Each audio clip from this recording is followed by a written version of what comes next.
The Wild Wild West.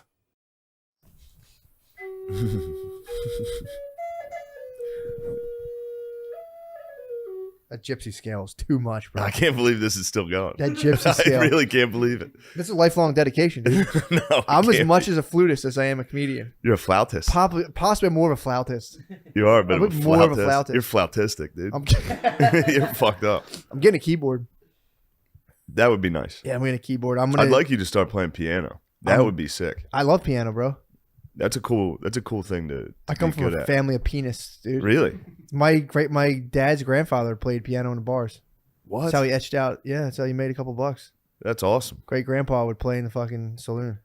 And if, dude, my one cousin, I've like, it In the runs saloons of Philly? in the saloons of Southwest Philadelphia, dude. In like the 60s, people are like, man, turn that shit the fuck off. Yeah, my dad for a few years lived in Southwest Philadelphia. Mm. He was a fresh prince. Was he? He was, He was a dude, fresh penis, dude. Just down there getting his ass beat at bars. it runs in my family. I have cousins who are just like savants on piano. It's pretty nuts. You have several autistic people in your family. I think our whole family's autistic. Our one cousin nailed it. She's like, our whole family's in too deep. We're all so autistic we don't know it, Yeah. but we're in too deep, dude. Yes. It runs in the fam. Well, you guys have all bullied each other into some type of weird, like, nah, I'm this. I'm this. And then you guys have all bullied each other. Like, Bill's out of his mind, dude. Yeah, And he might be the most sane. I can't tell if he's the craziest or the most sane. isn't that wild? Yeah, I can't tell. I Genuinely can't tell if Billy's absolutely the craziest or the most sane. Who can tell? Yeah. I don't think he knows. Well, it's like the one thing, like if two balls are moving, who knows which ball is actually True, moving? In true. space. Yeah, is the space between them Yeah. just increasing? Yeah. The first, like, early when I met Billy, I'd be like, why are you doing all this? Because he's like, I wake up at this time, I'm jacked, I work hard. I was like, why? Why are you doing it? He's like, I'm bulletproof, dude. You can't make fun of me. I was like, damn. Yeah. It's funny. Yeah, dude. I mean, it's definitely my family's deep roots of autism, dude. Yeah. Just like feudal autism. Just like, yes, my lord. I think that's why we vibe, dude. My family's deeply into the syndrome, dude. We're all, yeah. True. I get home, everyone's like, We're just two powerful clans, dude. too powerful. Good clans, the ones with a C. Not those Yes. bad K clans, dude. Let's not get that twisted. We do Yeah. not support the Ku Klux Klan at all. No. Do you see Da Vinci Code? Hold on, I want to tell you this. As many autists as you guys have, we have several offensive linemen in my family. Do My you whole really? family's offensive line, dude. That's hard syndrome But stuff. everyone else is offensive line adjacent, though. That's the the other syndrome. thing. Offensive line's a continuum. Yeah. So there's a lot of people who are like just on the verge of offensive linemanship. Yes. So yeah, it's pretty sick. That's definitely the most autistic position in football. No, it's the most syndrome. Oh syndrome. yeah, true. That makes sense. What would you say the most autist position in football is? Fullback? Not QB, dude. Most autistic position. Is there such a thing? Nah, Kicker. possibly. No, I don't know. Now that you're mentioning it, offensive line also definitely has a lot of that too. I remember Of being just like, I'm here to block for the guys running the Dude. ball. I'm selfless. But that's also syndrome. true. Well, Football's just for the fellas. True, it's just for the boy. It doesn't even Yeah. matter. That was the dude when the coach would tell me that in Pee Wee football, being like, "You guys are the unsung hero, dude." I fucking loved that. I genuinely prided myself on that for True. like years after. I Pee Wee take it football. back. The syndrome has a lot of glory hounds. They're like, I want to score the touchdown. You ever watch those fucking glory hounds when True, they get are. the ball? Autists are role players, dude. Autists are role players. True. The syndrome are glory The hounds syndrome, for sure. Dude. there's always those videos of dudes with the syndrome coming in and just drilling threes in basketball games. You are right about that. They are absolute glory hounds. Yeah. But yeah, dude. What about the Da Vinci Code? It reminded me. I was watching it last night, and that was like the very beginning of it. He's like shows Ku Klux Klan people, and he's like, "What do you think of this robe?" And everyone's like, "Racist." And he's like, "Actually, these are what the priests in Spain wear." Bam. Next slide. And I was like, "Shit, Hanks." He was saying some priests used to wear it like that was a holy gown. Yeah, they still wear it. Do they really? I was just watching a Anthony Bourdain in Spain episode. They do this like festival where literally everybody walks down the streets in clans robes. What are they pumped on? Some statue of like a saint. And then they go cut bulls' heads off. It's a good day. Yeah, he busts out the swastika in the beginning. He's like, actually, this is a chill ass symbol too. He's like, you guys don't know shit. I can't believe people are still flexing on that. Like, With the swastika? did you know that this wasn't just Nazi stuff? Dude, so I watched Da Vinci Code. Everyone knows that.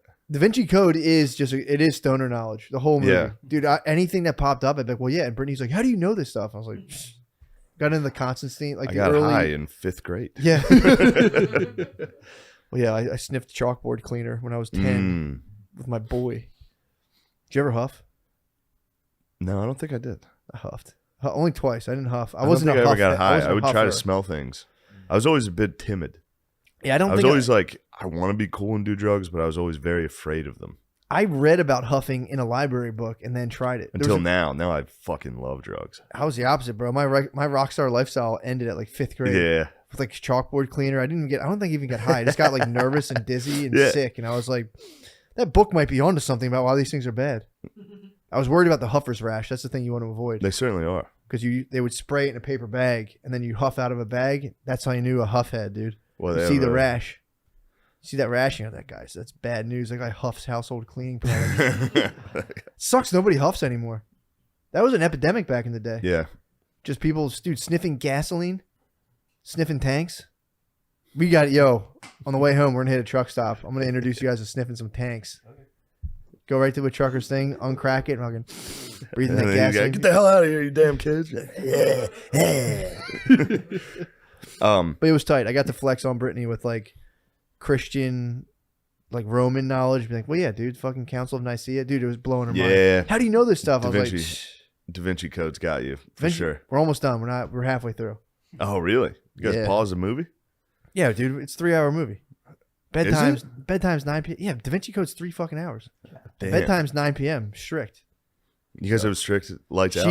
She does. I lay in bed and listen to audiobooks usually.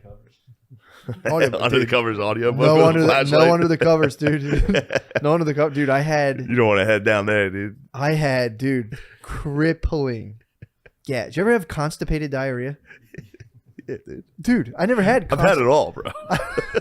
Dude, I couldn't... It was the most insane thing. I was hiding them, and I was actually concealing them perfectly under the covers, and she would move, and fucking the air would escape. And dude, my farts per hour... I was probably doing 9 farts per hour. Like, for 72 hours. I was, like, genuinely afraid. She caught me in the middle of me, like, switching my diet of being like, I'm just eating fucking chicken and broth. She's like, dude, you're constipated. Relax. Your whole family does this. You guys go on some weird thing. Just wait. Your butt will be fine. Just go get some fiber gummies. I should. Munch them. You'll like that. Well, I've had those. They're good. They're so nice, dude. You just dump piles. You just drop horse piles for like a week. I was off the oatmeal. I was on the oatmeal and everything was going that's well. Pile City. Yeah, I was on the oatmeal every day, and then I started eating. I have a couple things in my head that I ate that I'm kind of figuring out. I was on oatmeal for a while. Were you? Yeah, dude. Pile City. The piles come out nuts. Back in my poor days, it'd be beans and oatmeal. That was all the cheapest shit I could find. Yeah, dude. I spent but piles. The whole night just waking up and just like farting loudly on the toilet and then coming back shamefully to bed. She's like, did you go to the bathroom? I'd be like, no. She's like, I thought I heard you. Like, that was just farts. Oh, I do that. If that's what you mean, I do that constantly. You really? Yeah, I'd be like, oh, fuck, my stomach feels terrible. It feels like a dump. And then you go sit there and fart and just look at your phone. But a little comes out. Yeah. I got a very little bit. Like a snake. Yeah, exactly. Yes. But I was feeling the waves of diarrhea. And one thin finally, snake. The sweet release, dude, is upon me. And it would just be like, and then like a little snake. And I'd like back to bed with the same old. And you got to wipe with a definite dump in there. Oh, dude, it was fucking horrible. I had like Jackson ass. Like it was like I had dog ass, dude. Dude, all weekend. And then it gets to the point where you're farting so much that they start bringing up medical shit. And you're like, all right, enough. I don't have fucked up butt stuff, dude. Let it go. Yeah. That was my whole weekend, just watching the Da Vinci Code a little bit at a time. Like trapping fucking farts under blankets for my dear life. Yeah, I wonder what he munched that did that. I ate a whole bag of Yucca fries. So right now I was averaging like a carton of hummus a day. And I add like really spicy ghost pepper jerk seasoning to the hummus. Or like curry, some kind of thing. And then a bag of Yucca. I think, dude, I don't know. Ghost pepper hummus daily. Yeah. Yeah, you must have been unleashing hell in those blankets. It was wicked, dude. Yeah. But I think it all culminated. The bag of yuca fries was a pig out. I think the yuca fries got I don't even know stuck. what those are. What are they? Yuca is like kind of like a. It's all fucking. It's a root. It's Dude, like just eat Doritos. Knock it off. Yuca Eat fries? crap, dude. Dude, yuca fucking rules. Enough of this mumbo jumbo. I don't know what it was, dude. I've been doing the Da Vinci Code on everything I ate. Just like I think it was the yuca fries. Yes. What do you think of all these paintings now that you're big into the Da Vinci Code right now? Hold on, I'm trying to get the best one. She's like, "Do you have the eidetic memory?" He was like, "Not really, but I do remember stuff really well."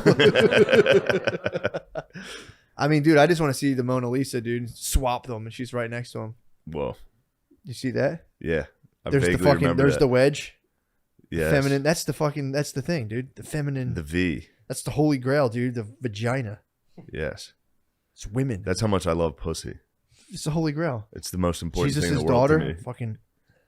Yeah, that's right. Jesus had a kid. Isn't that the Mary point of the Magdalene, movie? And right? that was the Holy Grail, was the child? Yep. Proof. Mm. To relinquish the church's power. And Da Vinci knew. Da Vinci obviously fucking knew, dude. He was around back then. He He knew part all of, about this. He was part of the Knights Templar. the Scion, dude. Well, no, Yeah. they're called like the some bullshit. But either way, yeah. So I'm watching Da Vinci. You remember Da Vinci Code? I remember people protested that. Yeah. Catholic school was pissed about the Da Vinci Code. I They were bet, mad dude. about Harry Potter and the Da Vinci Code. What's up with Harry Potter? I don't know. They're witchcraft. Dumbledore's gay. They don't like Oh, witchcraft. Yeah. I remember my school was like, you better not go see Harry Potter. We were all like, okay. Yeah, you know what? I think my school was kind of like weird about that. That was too. cancel culture. True. That was back in the day. That was back when Catholics held the power for Yes. cancel culture. We got to get it back. I don't think we're going to get it. I got a slight win in Texas. Exactly. If They we canceled abortion, if we can which stop is pretty women, serious. Yeah, if we can stop women from aborting babies, we can grab the culture Yeah. and just control it again, dude. No more fucking making out, dude. Oh my god. No more rock and roll. Dude, remember? Did your mom get the thing? I used to talk about it. My mom would get the newsletter, the Catholic Standard and Times.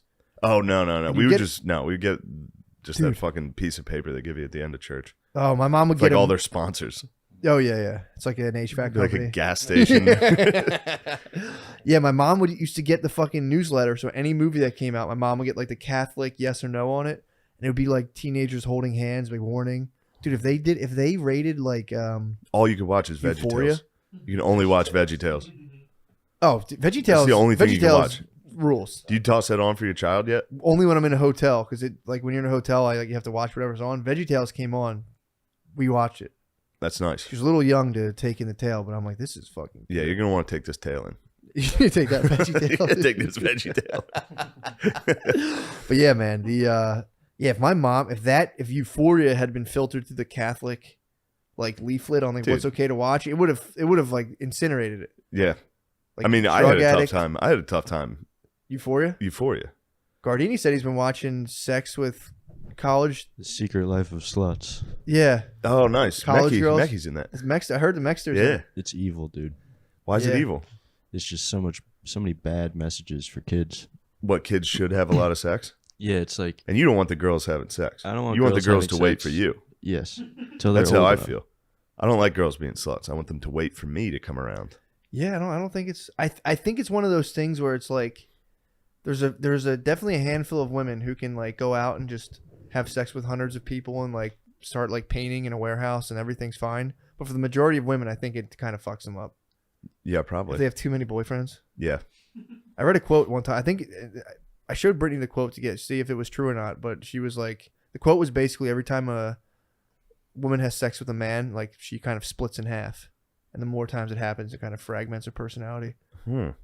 Yeah, Brittany was Interesting. like, kind of, yeah. She's like, yeah, it's kind of true. A lot of shattered women Yeah, from too much penises. too many penises, too many boyfriends, dude. Yeah.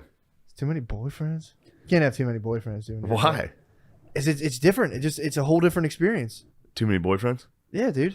Yeah, get it must be hard for penetrated? women because you have to adopt their personality. Exactly. You got to start dressing and acting like them every time. It gets confusing. If you have too many Yeah. boyfriends, you're like, I don't know what the hell to do. Do I like football? Do I not? I Yeah. can't tell. I've had too many penises inside of me. Yeah. I don't know what I like and don't like. Do I like this movie? Yes. They just take a democratic vote of all the people they've ever had. It turns into a democracy. Then it's the Senate. Yes. Once a girl has sex with like 7 people, then Until they it's meet like, their Caesar. It's true. And then he's like, no more Senate, dude. No more. Would Dude. you listen to me? And then eventually they stab you in the back and you die. Pretty much, dude. Which this is Here we go. Come on. this is the topic du jour right now. Mm-hmm. I listened to almost the entire Will Smith biography this weekend. Yeah. So while I was farting, the whole time I was farting under my blankets, I was just listening to Will Smith's life, dude. It's fucking wild. Why?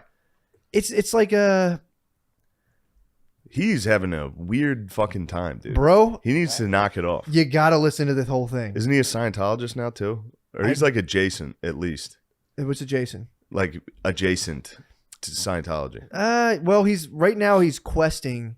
You gotta listen to his whole biography, but it's like Okay. Well, I'm not. you should. I promise you I'm I telling won't. you should. You should listen to it. Dude, It's I'm on good. revolutions right now, dude. I'm falling asleep listening to the fucking Boston Tea Dude, Party. I'm telling you, Will Smith, when you read it, it's like, because, he's just like a dude in a million movies who did a bunch of stuff, and then you heard like his wife cheated on him, and everyone just went like, Yeah. That was my reaction, being like, what? And it's being like, it's for some reason, it's funny too to watch a mega celebrity slide into almost being like ironic. He became a joke. Kind of, not to slam Big Willie, because now I feel connected after his autobiography. But like he went from like the best, like crushing, he like talks about it, blockbuster, record breaking shit where like he could not miss, and it caused problems in his family. You know life. where he started to miss? Wiki Wow Wow. No, dude. Even after that, he still fucking it still kept killing it. I Am Legend, dude. No, of course. He still is. Everything he does is good. Except like Gemini Man stunk. After Earth, dude. After So, Earth. dude, what happened was But he just did King Richard, and it's phenomenal. Oh, for sure. Yeah. Again, Will Smith is fine. Will Smith's a great actor. Fantastic. He's a fantastic actor. It's when you listen to the book, he just lets it all out, dude. And it's like it's like you didn't know any of this stuff about him. Like, dude, like the whole thing, like, oh, what Fresh Prince? I was running with some bad guys. He was getting the shit kicked out of him, dude. Yeah. He was walking around Philly in cowboy boots. They weren't just putting him on his shoulders and spinning him around. That's a security guy, by the way. Oh, really? That's Charlie Mack. Nice. The guy who spins him is a security guy. Nice. But dude, he was apparently like, he was saying he was like, his dad would like beat the shit out of his mom. He was a compulsive liar too. There's a point later in the book where he like says a memory, then he's like, so he builds this whole thing up, and he's like, yeah, and I told my mom that story. He's like, that never happened. He's like 40 years old, but he would walk around in cowboy boots, and people would just trash him constantly. The first day he went to Overbrook, someone hit him in the head with a combination lock. Ooh. They like beat the shit out of him, dude. And then he got like tied in with like when his music blew up, he was like broke when he was doing the Fresh Prince. Really? He was hanging out with like, what is it, Junior Black Mafia dudes? Really? Yeah, dude. He like, it's insane. He was like, he had a mansion. He got cuckolded early on in life as well by his like original girlfriend. And that like he raised a child cuckolded or just got cheated on? No, cheated on. Yeah. Oh, okay. Wait. Oh, no. Jesus Christ. Just cheated on. Okay. But I think he uses the term cuckolded or something. He uses cuckolded. That's like, weird. He was crushing it, dude. He was like music. Wait, every time you get cheated on, you're being cucked? I mean, that's like cucked light. Yeah, that's how you end up a cuckold, like a biological cuckold. But when you get cheated on, you've been cuckolded. He was like, in my young cuckolded mind. He said some kind of phrasing like that. Yeah. Yeah, dude. And he was crushed. He was like traveling, touring, all this stuff, and all the dudes were getting pussy, and he was like, no pussy. He's a lover boy. He's like, I love my wife. I just want the perfect life. And then he came back, and she just like, he was like a global sensation. She fucked a dude, and like she like sold clothes in a store. Fuck some light skinned motherfucker, dude. Of course. Green eyed light skinned motherfucker, dude.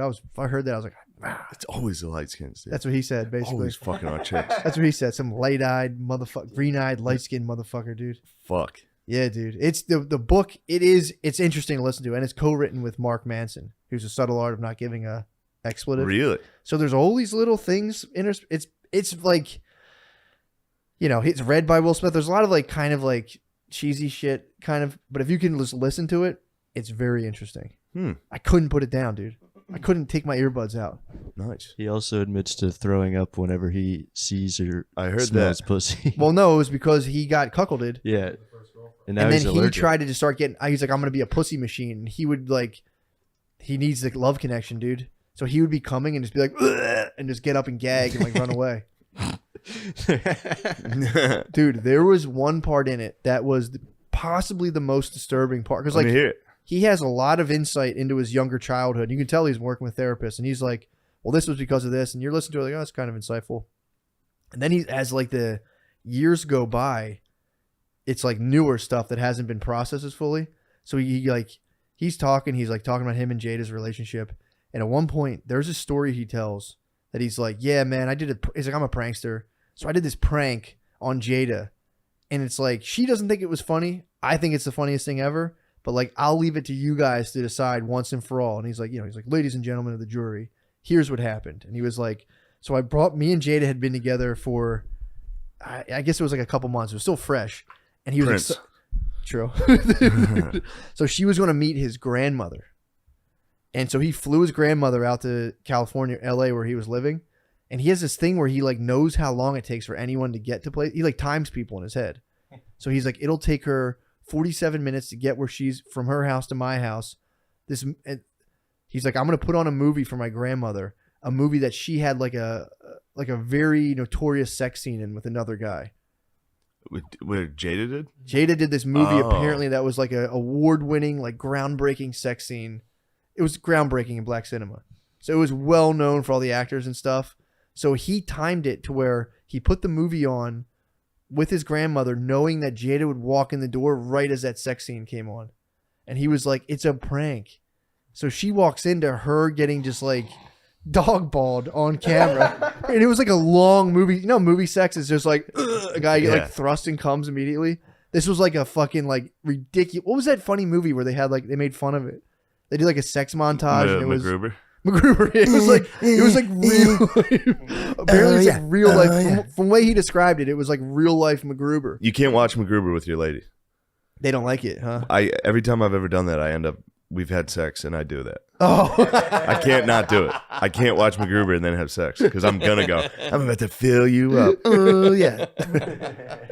Dude, so he puts it on and she walks in and just goes like, what the fuck? And then like they sit there, the whole thing, but the grandmom's kind of going like this. And this is the weirdest part where he was like, babe. He's like, and this is him describing it. He's like, babe, it's perfect for us. This is perfect for us. This is a memory. This is the best. You're going to laugh. She's like, this isn't funny. This is fucked. She's like, no, babe. He like he'll do these things and be like, but it's perfect for us. This is a memory. Yeah, he's just fucked up. That's what he's a famous person. Yeah. But it was like that. Famous people are fucked up. Yeah. But that was a part of the book. I was like, and he's pretty hyper competitive. And it was like, are you sure you weren't punishing her for having that sex scene? Definitely. And but that was that for me, that was like the part of it where I was like, whoa, dude, that didn't get fully processed. He's like, anyway, I thought it was funny. She didn't. And it was like, yeah, dude, that's not funny. That's not a joke, dude. Yeah. But I will say he does lay it all out there. I'd be so ticked off if my wife or girlfriend was in a movie and even kissed a guy. I'd be like, bro, all right, we're done. He has to understand the broship is here. It's like, bro, we're with you. That sucks. Don't put that on for your grandmother and your baby. Maybe I wouldn't let it go and I would constantly shame her myself. I mean, dude, I hear it. It was just so funny to watch. And maybe he does think it's funny on some level, but I was watching it just like listening to I was at the gym listening to it and I just went like, oh man. Yeah, that's fucked up. I'm like, that's really crazy. But, still goat move. I'm sure she never did that shit ever again. You better not be. He's like the dog shoving the dog's nose and you gotta speak into the mic. Speaking of why is this a weekly thing? I'm sorry. I'm so sorry. Well, don't be sorry. Fix it. I am right now. Dude, if what Will were is a here, dog if Will like? were here. He was just shoving. He was shoving her nose in it. Oh did. yeah, Like, what you would have you to. do? That was that was a deep fucking it was a deep attack. Well, ultimately though, oh dude, and then we watched the interview. So I'm just like, I'm deep into Will Smith's mind the whole weekend. I'm just watching this shit being like, it was interesting the fact that he was at the height, the pinnacle of an actor's career, pretty much, as big as a person could get. Yeah. And he was like miserable as fuck. Big Willie. Because when he did After Earth, his family, he was just like, on just go mode, go. His family wasn't really too happy about it. And he was married to an actress who, that's a fucked up dynamic. Yeah. When somebody's like global sensation, She got so fucked up. She eventually started a heavy metal band. She had what? She started a heavy metal band. She did? Yeah, dude. Wicked Wisdom. Jada started a heavy metal band. So he was Wiki like, Wisdom? It is Wiki Wisdom? Wiki Wisdom. Not Wiki Wisdom. It was Wicked Wisdom. What the fuck? Yeah, everybody always acted like she was some fucking superstar. It's like, no, she's not. I mean, she was in what, Set It Off, and that was it. That was the movie that Jada Pinkett? Will Smith showed his grandma. Oh, really? Was She that had the a sex scene and Set It Off? That's Was it the only with- movie who was she's it ever with? Queen fucking done. Latifah? Yeah, with Queen Latifah. No, who was the sex scene with? Oh, I don't know. Was it really Set It Off, the sex scene? Yeah, I was just looking it up. Thank you, Noah. Damn, Noah, that's awesome. Yeah, it's like Vivica A. Fox. she was like an extra in The Matrix, the second one or Well, something. dude, He was supposed to be in The Matrix. Will Smith? Yeah, he Who's turned gonna- it down. who's He gonna was play? supposed to be fucking Keanu Reeves. What? Yes, He turned it down? he did. Well, because he had a formula, because he knew what He turned down one of them. It was The Matrix. Yeah, he turned down The Matrix to do Wiki Wild Wild. Yeah. Yep. But he still got He the also record sales. turned down Django. Why? I don't know. Well, he has a formula for movies where you need to have creatures, a love story, and special effects. Those are the things that sell, ultimately. That was initially he did that. MIBs, Independence Day. He loves aliens.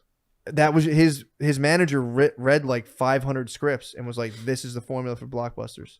Special effects, creatures, and a love story. He still picked Wiki Wild over The Matrix. There were some creatures. There was a big spider.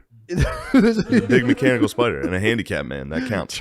That counts as a creature. True. Yeah, they had a Dr. Robotnik, didn't they? They did. As the fucking villain. Pure Robotnik. That movie, I was pumped on that movie. A movie fucking ruled. Everything- He everything was right he on did. that. Artistically, he was right on Everything Wiki he Wild. did, I was, as a young man, I was Dude, pumped on. Wiki MIBs, Wild- dude, when he put out a song for it, That was part of his MIBs marketing. and Wiki Wild Wild was like, Yeah. those were good songs. That was part of his marketing, dude. They still hold up. Yeah, man. That was part of- Come the Men in Black. It's stuck in your head. It's a marketing, dude. He's a marketing genius. But yeah, he would go do movies like that, and then he would cut a track, and then that would get more press and all that stuff. Dude, it was the weirdest part is when because there was a whole thing of like within the acting realm, like he's at a party basically, and it's like, damn, Jamie Foxx must have felt like a loser in front of Will Smith, and it goes into a lot of that kind of psychology. How it's like there's actors and there's superstars. Yeah. You could have been in like all these movies, and you're just like, yeah, guy's kind of a fucking nobody. It was like, dude, it was fucking crazy. But so he got to the peak of the mountain. His family started disintegrating because his just because of like the crazy work schedule, all this other stuff. So he was like, all right, his Willow got in to whip my hair back and forth. She quit halfway through tour. She was like, all right, I'm done. He was like, Yeah. what the fuck? No, you can't be done. But she quit. And then Jaden wanted to be in a movie. So he was like, I'm going to heal my family. We're going to do a movie together. And it was After Earth. And it fucking flopped. And then he had to sit there and watch everyone tear his son apart. Like, this guy's a fucking hack, loser. Yeah, but then His Jaden dad- came out with Icon. What was Icon? It's a great song. True. I met him once in California. You met Jaden I Smith? met Jaden. Did He you was really? at the wing spot. I was getting buffalo wings, and he was there with his posse. And I was eating buffalo wings, and I just screamed Jaden, and he turned around and gave me one of these, and then looked away. Sweet. You screamed Jaden? I was eating a buffalo wing, and I was like, Jaden, Jaden. I had like buffalo wing falling out of my mouth. Eating wings. Yeah, I met Jaden. That's what's nice. up. Yeah, he was cool. And Icon's a bop. It is a bop. Hair back and forth. They played it during good the song. audiobook. I was like, this song Yeah. did It's rule. also a bop. Song did rule. Yeah, Jay-Z was in that deal apparently too. I think Jay-Z was like managing Willow, and then Willow just cut her all of her hair off. I was like, I'm done. I don't want Nice. to tour. Women can just shut shit down. Oh, Be dude. like, I'm just going to shave my head. And everyone's like, ew.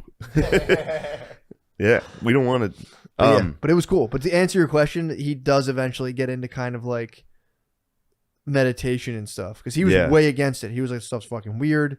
He was a very like binary. I'm just gonna win. I'm gonna win. I'm gonna win. I'm gonna win. And then his family started to deteriorate. And then he did After Earth, and it deteriorated even further. Damn, After Earth must And have then been really August bad. Huh? Alsina came in. Who's that? Oh, that's the guy who fucked his lady? Here's the other thing too, though. Honestly, I think he got cucked for all of us, dude. Because it's like if he can get cucked, you can't feel bad. Yeah. There's nothing else you can do. He got cocked for our sins. He got cucked for us, dude. Because if you get cucked, it's like, yeah, well, Will Smith got cucked. You can't do any more Yeah. than that. Turns out, I think, what's going on with Nancy Reagan? I don't know. Did she cuck All Ronald? I've seen is she was just great at sucking dick. What? That's kind of the vibe I'm getting. Is Nancy Reagan was sucking dick as a young movie as a starlet. Yeah, I think there's like. Oh wait, was she a starlet? Of Hollywood, yeah. Ronald was a star, wasn't Yeah, he? they were Ronald both was a star. I stars. don't think Nancy was. Hyped her up. She was just around Hollywood. Yeah. Sucking dick and stuff. What? Then Ronald hyped her up. Grabbed her, someone to make you the first lady. Ooh. He- Also, but that was back when That's when like he saved nobody her. sucked dick though. So if you were sucking dick back then, you were a fucking attraction. yeah, I used to work for like a 75-year-old dude, and he would be like, dude, like out of like 15 of your boys, maybe 2 of you would get hand Yeah. jobs in high school. He's There like, was, you got to uh, find like a fucked up girl to give hand jobs. it was in one of those. I forget what it was in. Somebody was like, "Can you do it like the French girls?" It was dudes who had like served overseas. Oh, That's when the BJ came our way. oh, After they all got their dick sucked in Merci, World War II, dude. and then they came home and were like, "You ever, you want to use your mouth on my penis?" And they're like, "What?" And it's like, "Well, "I've heard about it." Get his he dick de- sucked, visited liberating prostitutes. fucking Amsterdam. God, dude, that must have been nuts. Getting Like- head when you liberate a city from the Nazis. Yeah, or just Yeah. knowing about being like, what? There's head. Dude, I'm telling you, that was like an unspeakable act back then. You had to It get still is. It's shameful. true, unless you're married. Even if you're married, it's like just for a warm up. It's just there to kind of grease the It's a wheels primer. of like marriage induced erectile dysfunction. Yeah. That's it, dude. I got one for you. I was listening to that Revolutions podcast. This is just one story you'll like. Yeah. When the colonists were starting to while out a little bit, Mhm. England called Ben Franklin. They were like, dude, he was the guy in America. Ben Franklin was like the most respected dude. He had to go in front of Parliament to speak to them about like, we got to figure this out. And all they did was just destroy him. Like their goal was to like, ruin his character so that America didn't have like a guy to speak for them. So they brought Ben Franklin over to England, motherfucked him for like 2 straight hours. He didn't say a word. He just sat there silently. He was like, all right, see ya. Went back to the colonies and was like, we're going to war. That's Damn. kind of how it started. Because he was like on the fence. Ben Franklin was a little bit on the fence And they about it. motherfucked him. And they brought him over to try to make fun of him. It was kind of like Obama talking to Dude. Trump at the correspondence dinner. Oh, Franklin just sat there like, okay. You probably could See you roast later. Franklin so hard. Yeah. Too. In fact, those dudes roasting him probably. Getting roasted by dudes in robes and wigs. And then just being like, all right, see you guys. Crossing the Atlantic, being like, boys, it's time. Dude, they're probably over there like, you're a portly fellow. And Yeah. they're just like, all right, motherfuckers. Yeah, well, I'm going to kill you guys. We'll see about that. We'll see how fucking portly I am when I have a country. Damn, dude. That's fucking nuts. Yeah. It is funny how that stuff plays into it. Yeah, just Like, no, we should avoid dudes' war. egos. Someone's like, bitch. And he's like, well, well, I guess thousands of men will die. Okay. Yeah. look at his fat ass and those Yeah. pants. It's like, those glasses seem very gay. Do you agree? Yeah. Oh, fuck. I invented these. And they're not gay. I invented them. Yeah, they Oh, my God. I always feel shame for the Pennsylvanian Dickinson. What's that? He was a bit of a, Dickinson College and all that. Yeah. Him and Franklin were the Pennsylvania boys. Nice. And Dickinson was very against. He didn't think America could win. He's a Tory. He was but he, I don't know. He helped. I think it was Jefferson write. They wrote 2 things. One of them was like, we're going to stay with England. One of them was, we're going to war. Nice. And Dickinson and Jefferson wrote both of them.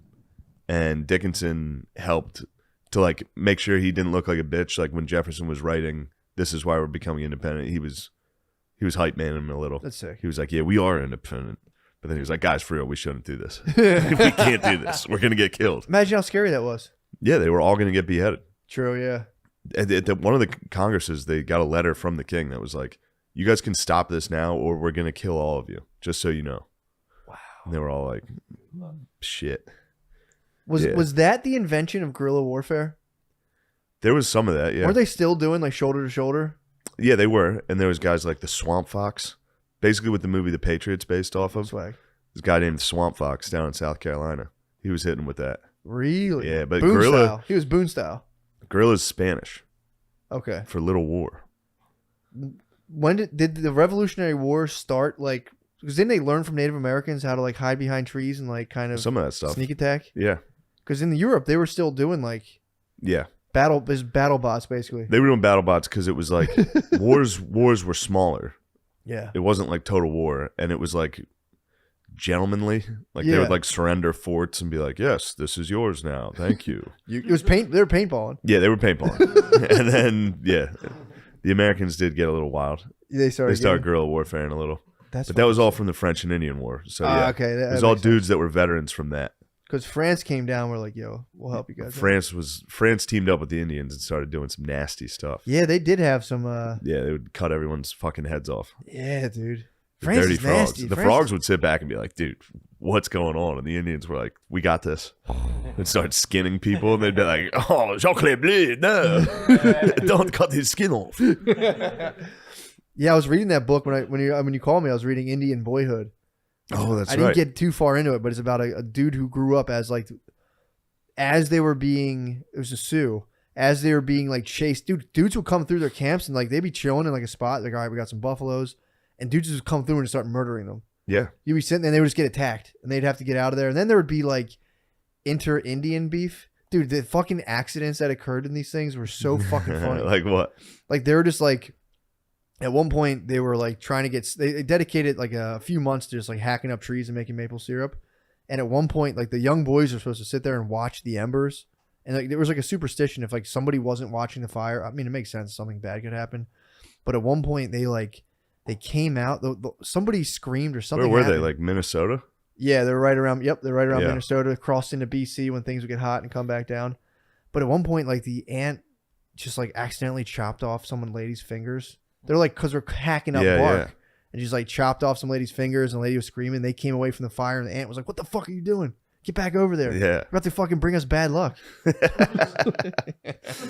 Like you already did that. And there was a part where, so like they were chilling in their teepee at one point, and dude, like, it just got like lit. 'Cause some of the Indians started getting guns and shit too. Yeah. So the one guy was like, he was trying to hunt some buffs, or he was trying to hunt a deer, and because they would like post up near a herd of buffalo. Yeah. And that was, you were good for months. But some guy took a gun and tried to shoot a deer, and all the buffalo just like dispersed. So like back then, the Indians would come, they would kill you for that, because like you know, people are gonna starve to death. So then they came up and they fucking just like littered up this dude's tent. They got gats and they just they'd go to your teepee and just be like, bah, bah, bah, bah, bah, start shooting arrows. So you had to like get away from that. You were just getting attacked constantly. And then when you were little, they'd put you on dogs. So they were like dog sleds. Yeah. So, but every now and again, the dogs weren't like horses. Like the dogs would just kind of, like when you were a little kid, your dogs would just be like, it was the summer, they would veer into rivers. So the dogs would just get bored and just jump into a river, and your kids would be in there. It's like, dude, he was like, a couple times I ended up in the river. Yeah. The dogs would just be like, fuck it, dude, let's play. Yeah. pretty sick. They only had dogs for a long time. Yeah, man. Which is very funny. And they didn't fully train them. So like you'd be on the thing with your little sister, and your sled would just go right into a river. Yeah, your dog would catch the zoomies. Yeah, it was really funny to read. But it's about that, how like, you know, The doggos, the puppers the pupperinis would catch the zoomies. dude, imagine really depending on a dog like that. I can't. My dude Jackson shits. If I give him 2 hours time, he will shit and piss in my basement, and it infuriates me. And there's nothing you can do. Like I've tried reasoning with him, rewarding him, putting his face in it. I'd be like, dude, this is just a memory, bro. This is good for us. Yeah, man, you can't. That's tough to actually like survival wise rely on dogs. Yeah. But of course. yeah, it was funny thinking about like 2-year-olds just getting dragged into a river by a dog. Yeah, that's You know, fun. they're all right. That's a good laugh. It's a fun time. Yeah. It's a fond memory. Probably The into the like Mississippi. Isn't that crazy? It goes up there. I didn't know the Mississippi goes. There's another I think river. that's what splits Minneapolis and St. Paul. Is there a Minnesota river or something? Probably. There's one river they went through that was apparently, they were saying it's the toughest river. The dude's grandmother, this lady was like 65, swam across it. Because they would make like shitty rafts. And she was like, nah, fuck that. And this lady just swam, crossed it twice. Pretty nasty. Nice. Apparently people were so wildly in shape back. Like you'd walk like 40 miles and be like, nah. So. Makes sense. Yeah, but he was A lot saying of walking, dude. he lost it all. He was like, dude, now it's like. Now was he's right. a soft bitch. Soft writing bitch. books. He had Indian Boyhood, but he was like, it was tight. But he was talking about the lacrosse games. They were sick. Yeah. Big dust ups, dude. Dust ups during the lax games. It was, yeah, it was like, they'd be playing on like literally, he's like, you couldn't see. it would get so dusty. Oh, you meant a put- dust, literal dust up. And you said just one dude would break from the dust cloud and like score, and they'd be like, "Yeah, that's awesome." But yeah, his name was basically like loser. Yeah. We talked about that in the Indian names weren't like as cool as you think they were. It was all like dog boner. Yeah, his mom died in childbirth. Yeah. And so they named him like unfortunate loser. Like it was like that was his name. And luckily his mother-in-law got a hold of him because his dad's mom wanted to just like, she was like, I'll hold him. I'm not feeding him because obviously this dude's a bad omen. I'll let him just die and I'll throw him away. But the mom's mom was like, no, I'll raise him. Yeah, they gave you nicknames like Rucker Park. Yeah. You had to like do something, and then you get a nickname. That's your the thing. nickname would be like, if you fucked up, your nickname would be like shit his pants. Yeah, and they had to redeem. So Yeah. I didn't get to the part where he redeemed himself, but like another kid with a shitty name got like named winner after like his tribe won the lacrosse game. Like, we'll name you winner. So it was like sick. That's a victory. Yeah, dude. That's high stakes, dude. Yeah, your actual name. Yeah, Yeah. pussy bitch. Your name was pussy bitch loser. It's like, well, if your uncle wins this lacrosse game, you'll be supreme champion from now on. Yeah. You had to go to girls like, what's her name? Be like, can't get my dick hard. Yeah. Poor loser. Fart ball sack. Gay. Middle names. Nice. I suck penises without money. Yes. Yeah, I don't know. There's nothing wrong with that. There's nothing wrong with that. It's just- What, the Native American culture? Of For the Native American naming your culture, kids, I suck penises. penis without money. That no money, uncle suck. Yeah. Yeah, dude, that's fucking sick. They had bad names. Dude, your mom dies of childbirth, and they're like, your name's Dork, Yeah. bitch. Your mom's dead. So yeah, but you only eat 2 meals a day. If you're a strict Indian warrior, 2 meals. That's it. Yeah. We were trying, dude. Fucking Noah was being a glutton on the way up. Why? What was he We had a big gluttoning 7 deadly sin talk, dude.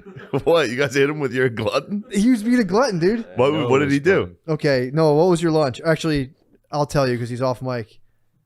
He had a hot dog.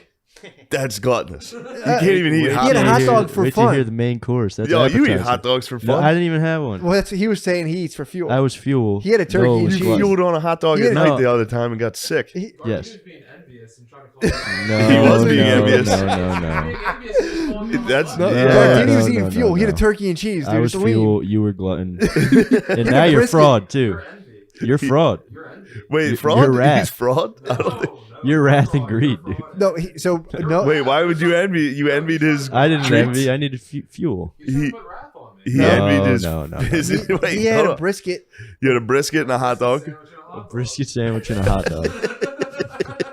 The hot dog's crazy. It was appetizer. Oh no! Appetizer. Where'd you get the brisket sandwich? Wow. Yeah, right from the same place. You had a Cliff Bar. True and a gluttony turkey and is cheese. if you took a bite of the hot dog while in line. I wanted to, I did not. Oh, thank God, dude. But- well, you stood your ground, dude. They were envious. No, That's he envy. got No. he Noah got the turned hot car dog. He to a ordered the cookout. brisket and then saw fresh dogs come out and went, Put the fresh "Ooh, dogs out, and I was like, fresh dog. you had a fresh dog as a snack. You ate a dog You right eat a before fresh dog at Wawa. Oh, it was nice. That's terrible, It was dude. nice, dude. It was so nice. Well, the only reason we went down I hate this hot road dogs, is dude. because they were out of sizzles. Yeah, I hate hot dogs. No, hot dogs are good. That's They had you no got to start. sizzles. You did cowardice. No. You got to go demand a fresh sizz, dude. Yeah, I should have. And when the roller's out of Sizzlies, if you go to the back and say, "Can I get a fresh sizz?" they will make it. Coward isn't one of the 7 deadly though. What'd you say? It's close. It's close. I'm 3 for 7. 7 on 7 days. No, I'm not. I didn't have any sin. You were envious of the hot dog brisket. I was not envious. I You was were just being perfectly mean. fine He was with my eating You were fuel. just wrath. Dude. That was wrath. No, he had a No. he had a lean. He had fuel for sure, dude. I had fuel. Turkey and cheese. He was short. Turkey and cheese What sandwich. size is your sandwich? Shorty? Mm, Yeah, shorty. no, I eat That's a for classic. fuel. I think You that was eat a for classic. fun, dude. Damn, dude. You're really raining down on. Why is he being mean to you? I don't know. It was fun discussing the 7 That's deadly. what, no, look. 7 deadlies. People are gonna get jealous when you eat like a king. The peasants sit out there and say, "Why don't we get all those treats?" And you say, "Quiet down, rabble." And then you say, "We'll see how portly I am." You guys want to make fun of me on the internet? We'll see how fucking portly I am. It was funny. The distinction, the gluttony fuel distinction, is very nice. It Is this fuel or is this gluttony? Dude, a turkey cheese, That's lean fuel. turkey cheese fuel. That's nice. That's dry. They messed Fuel. up his order. They didn't respect him. They messed up his order. That's the one problem about eating for fuel is no one respects it. You come in and you're like, I'd like some almonds and a turkey sandwich. People are like, I fag. said, brisket, hot Like, why don't you get a dog, hot? You came in, we're eating brisket with hot peppers and a hot dog. They were True. like, damn, get out of this guy's way. This guy doesn't care.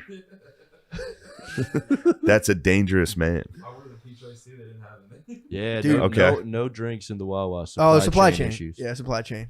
Ah, the supply chain's Supply ruining chain's everything. killing They it, Yo, dude. They had diet iced teas only, That's it. and like supply chain got hit in. Gatorade. Well, they're trying to cure COVID. That's probably a nationwide response. Like, just the diet iced teas, guys. We can't have more people croaking. From the Omicron, bro? Yeah, you don't want that. Supply chain got hit a little in Kentucky. What You happened? see that? The tornadoes. Did you Yeah. see all those tornadoes? I heard about them. Dude. There was a... Yeah, I think they're up to like 100. They're like 100. They hit a fucking... 100. They hit a candle factory. They hit a fucking Amazon factory too. There goes What? our fucking Is that why I haven't Christmas gotten treats. my socks? yeah. My socks Some- are supposed to be here Saturday, dude. It's Well, not Monday. Kentucky Amazon got hit with a tornado. Now we can't have treats Truly a and, misfortune. and toys for the boys and girls for Christmas. Those Even tornadoes, if you have Amazon Prime? perhaps they'll go through the rubble. They'll go through the rubble for the Prime members. They'll move the bodies out of the way to get it. Be like, we got to get these socks to Matt McCusker. These crew cut because everyone made fun of his long socks. I didn't know there was anything between ankle and like up to your knees. Yeah, the knees. I was is all or tough. nothing. Now they have them where they're like up to here. That's what all the cool people wear. Now I know. I The didn't know that mids. existed. Yeah. I ordered them, and now this goddamn tornado, dude. These tornadoes, dude. I was watching the videos of the tornado at night. They were nighttime naders. They're so scary. That is scary. The lightning would flash, and then you'd see it in the distance.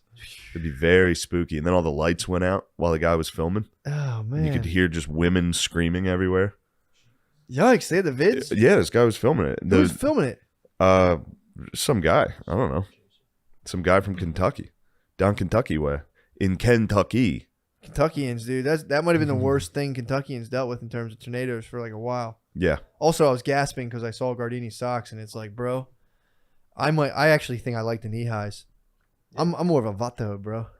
You are a bit of a I'm more bato of a fool. vato, bro. I'm more of a foo gone wild. You dude. are a fool. I'm a foo. You're Yeah, a fool, I say. women scream. So this guy's filming.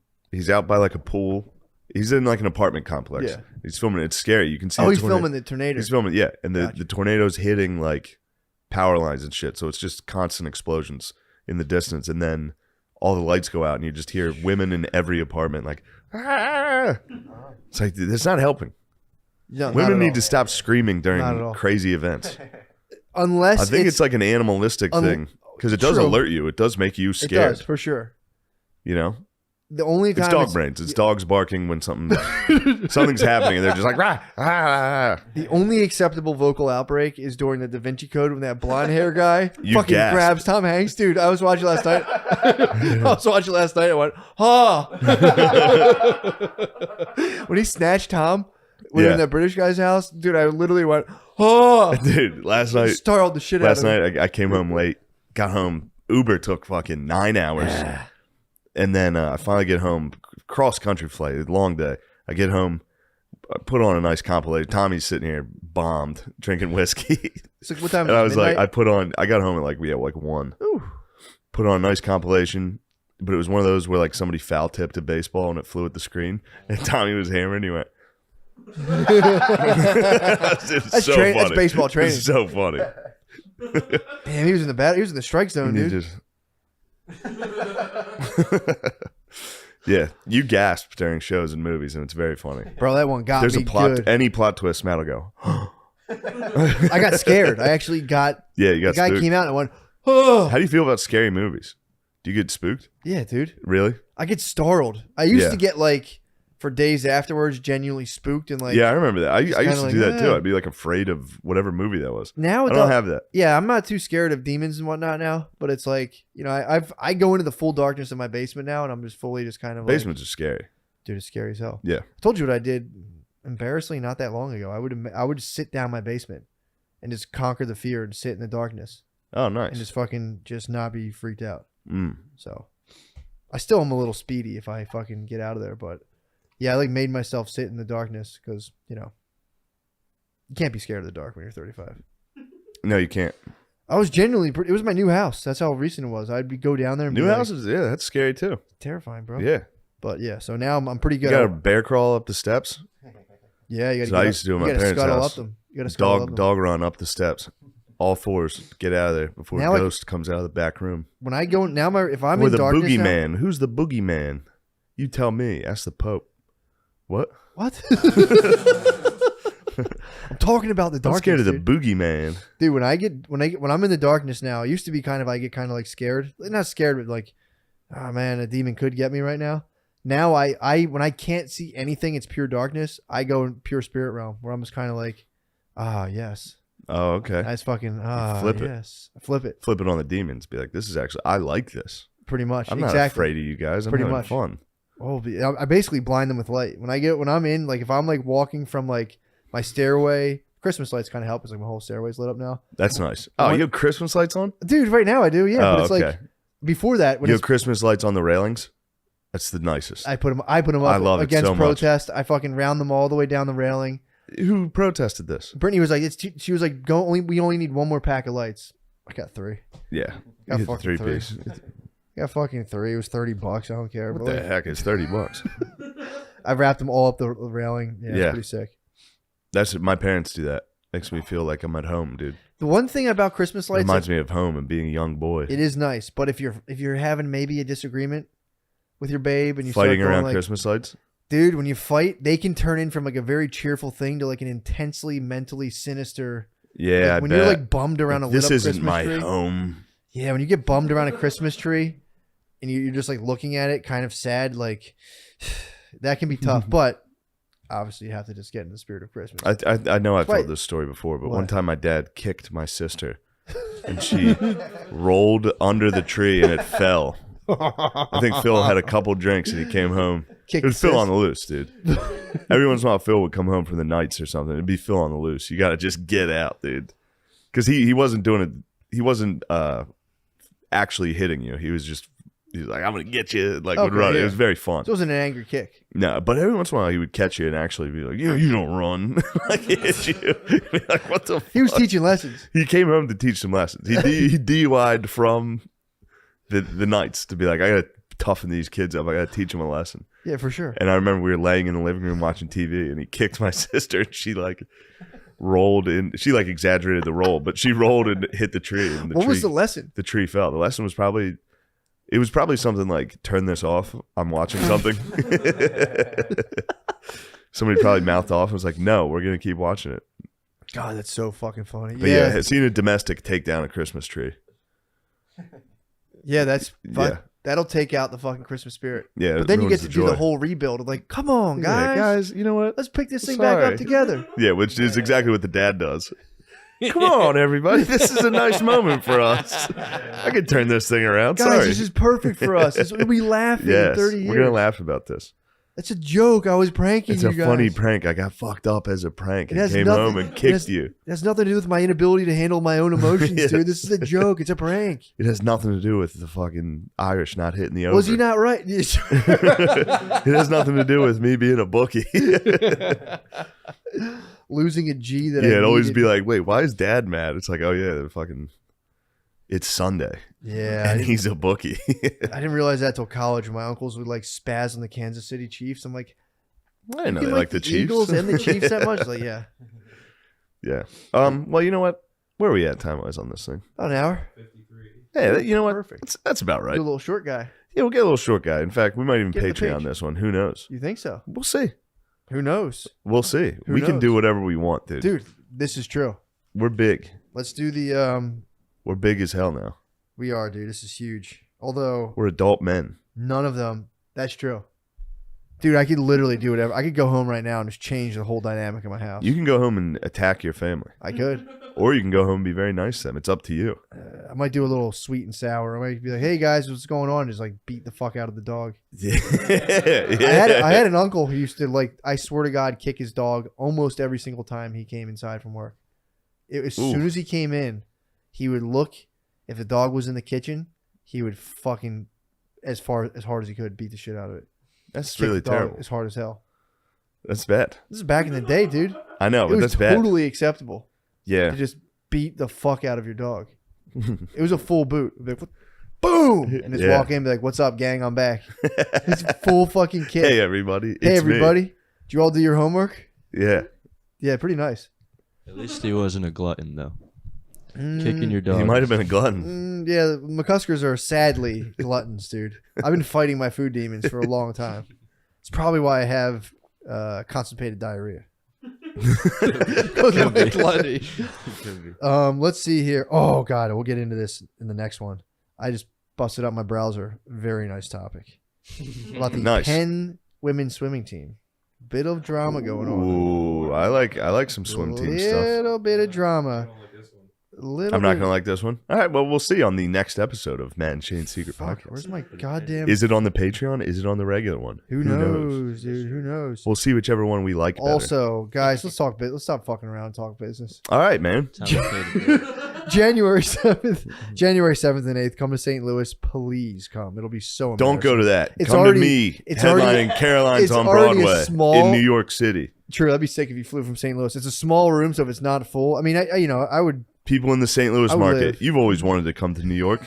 Why not do that on the 6th, 7th, and 8th of January? Fly to New York City and see me on Caroline's Guys, on Broadway. flights are very expensive right now, and the supply chain. You can't drink on domestic flights either, so I would. Yeah, you can. Not in a lot of them, you can't. American Airlines, if you're in first class, oh yeah, probably lost touch, guys. There were. You only drink on first class. January Guys, 7th and it's 8th. time for you to spend a little. It's the holiday season. Women that your boyfriends like the show. They're gonna want to come see me do stand up live in New York City. Shane You take Shane them to the called you Big guys. Apple. Shane said you guys were barking in tornadoes like dogs. It's also it's a fair point. They do bark at tornadoes. Although that's more of a simian response of just kind of like, "Ah, ah, ah, ah." Like Yeah. when monkeys see a snake, they have Indianapolis, it's February. What you got? February 4th and 5th. I don't know. Okay, good. For some reason, February 4th and 5th, come out to Indianapolis. Don't think twice about it. And then Austin, Texas, dude, 3/18. That'll be the homecoming, man. That's my last show, my last live show, probably for a few months. Got something cooking on the home front. What's that? We'll find out. Who knows? Okay. But I probably won't be going anywhere for a while. Oh, okay. Yeah. A fucking baby, dude. Oh, yeah. Yeah, I'm having a baby. Second baby. So I'll be at home. I thought you talked about that already. Just on stage. Just, Oh, okay. I haven't told my pod fam. Pod fam. That's a big plug. It's a big Pod fam, plug. yeah. Baby coming 2020. I have another child coming. Check that out. Baby coming. That'll be at the end after Austin coming. How about New Year's, dude? How about New Year's? Why don't, well, hey, Oh, listener, Plug if New you're Year's. around New Year's, why don't you come down to the Irvine Improv? It'll be a fun time. And I had to move my Summit City dates from the 21st and 22nd of January. Looks like they're going to be in March. How about that? Really? Yeah. I'll tell you why. That's a cool one. We'll tell our page fam. I'll tell the page fam. Pod fam, YouTube fam. It's been nice seeing you, but we got to get into the inner circle. Only the people we truly trust. Yeah, only the people we really care about. We love you guys, but We you love guys you. you guys are more acquaintances. Let's get to the fucking inner circle of things. Yeah. Yeah. All right, maybe this is the Patreon. No, dude. Come on. Play us out, You want me to play you please. Little Gypsy?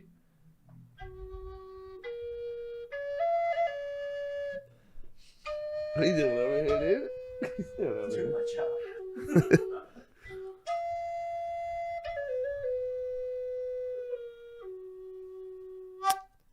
Wow.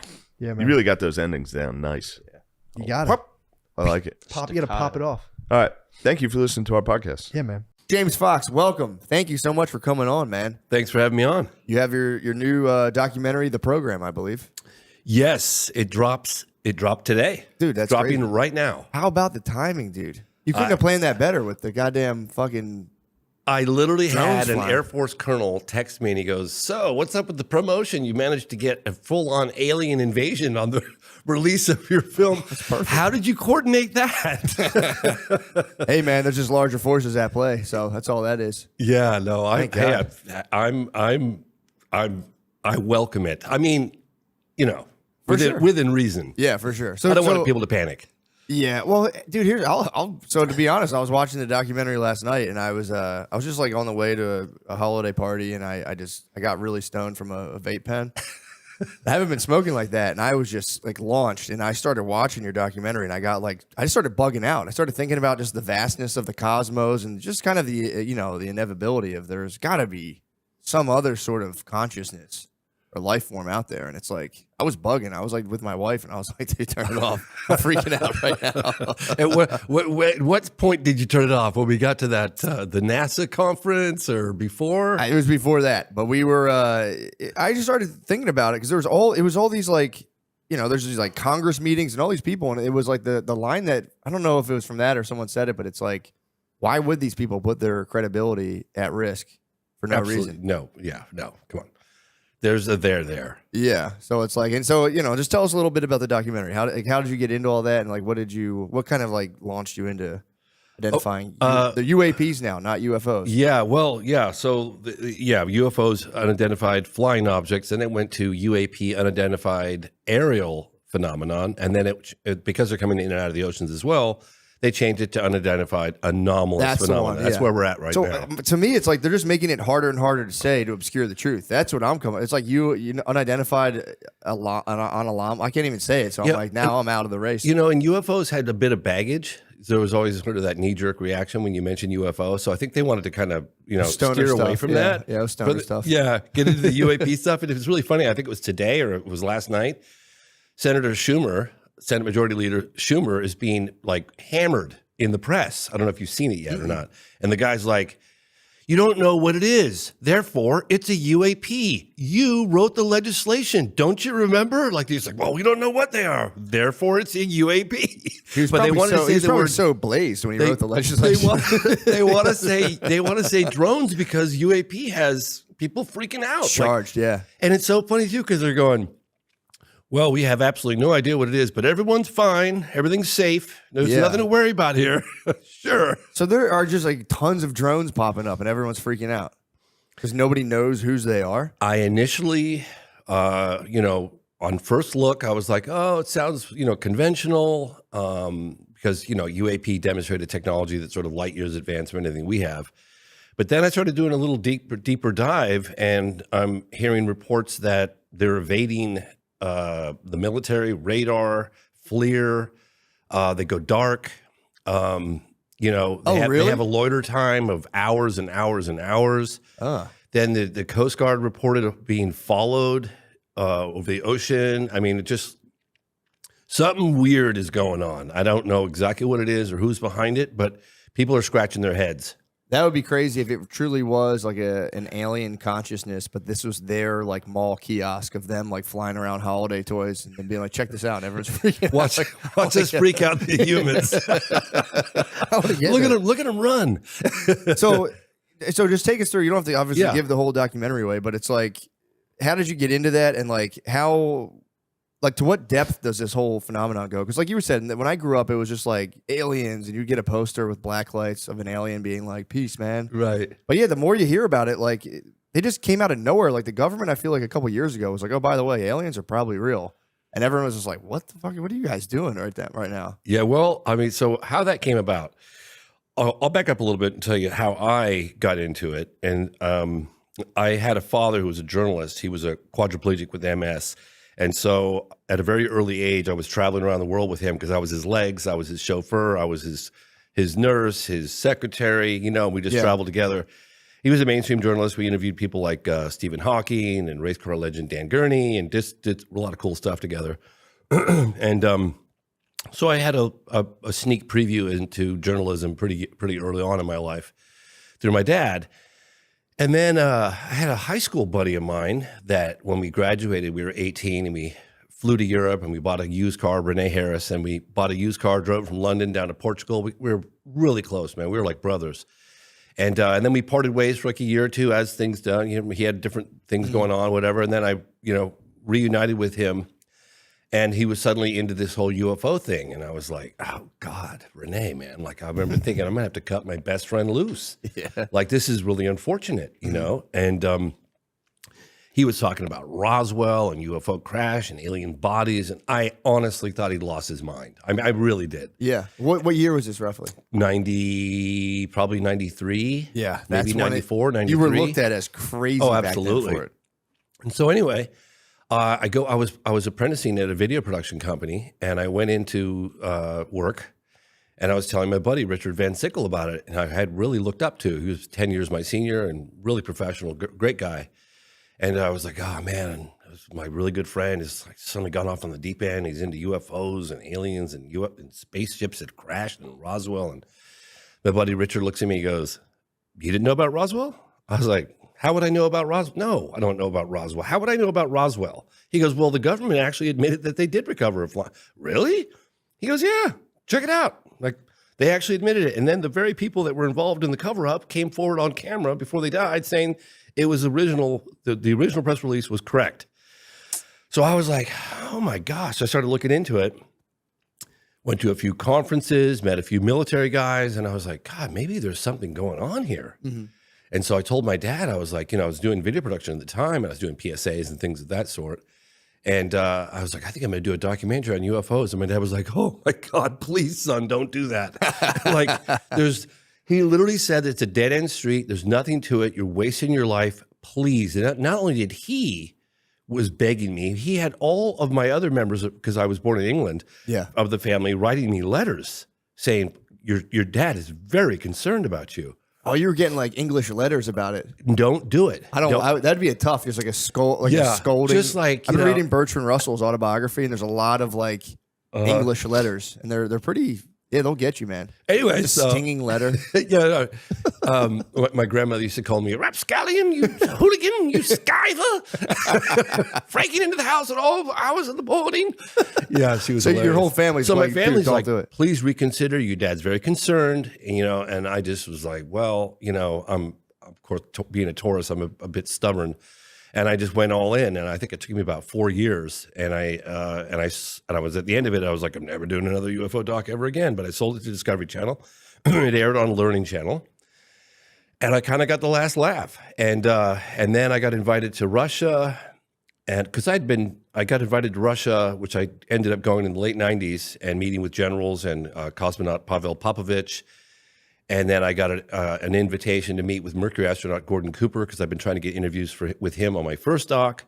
And then all of a sudden I was like, well, I guess I'm doing another doc, because I got all these amazing interviews and I went to Russia and stuff. And so I did another one, and that one was called Out of the Blue.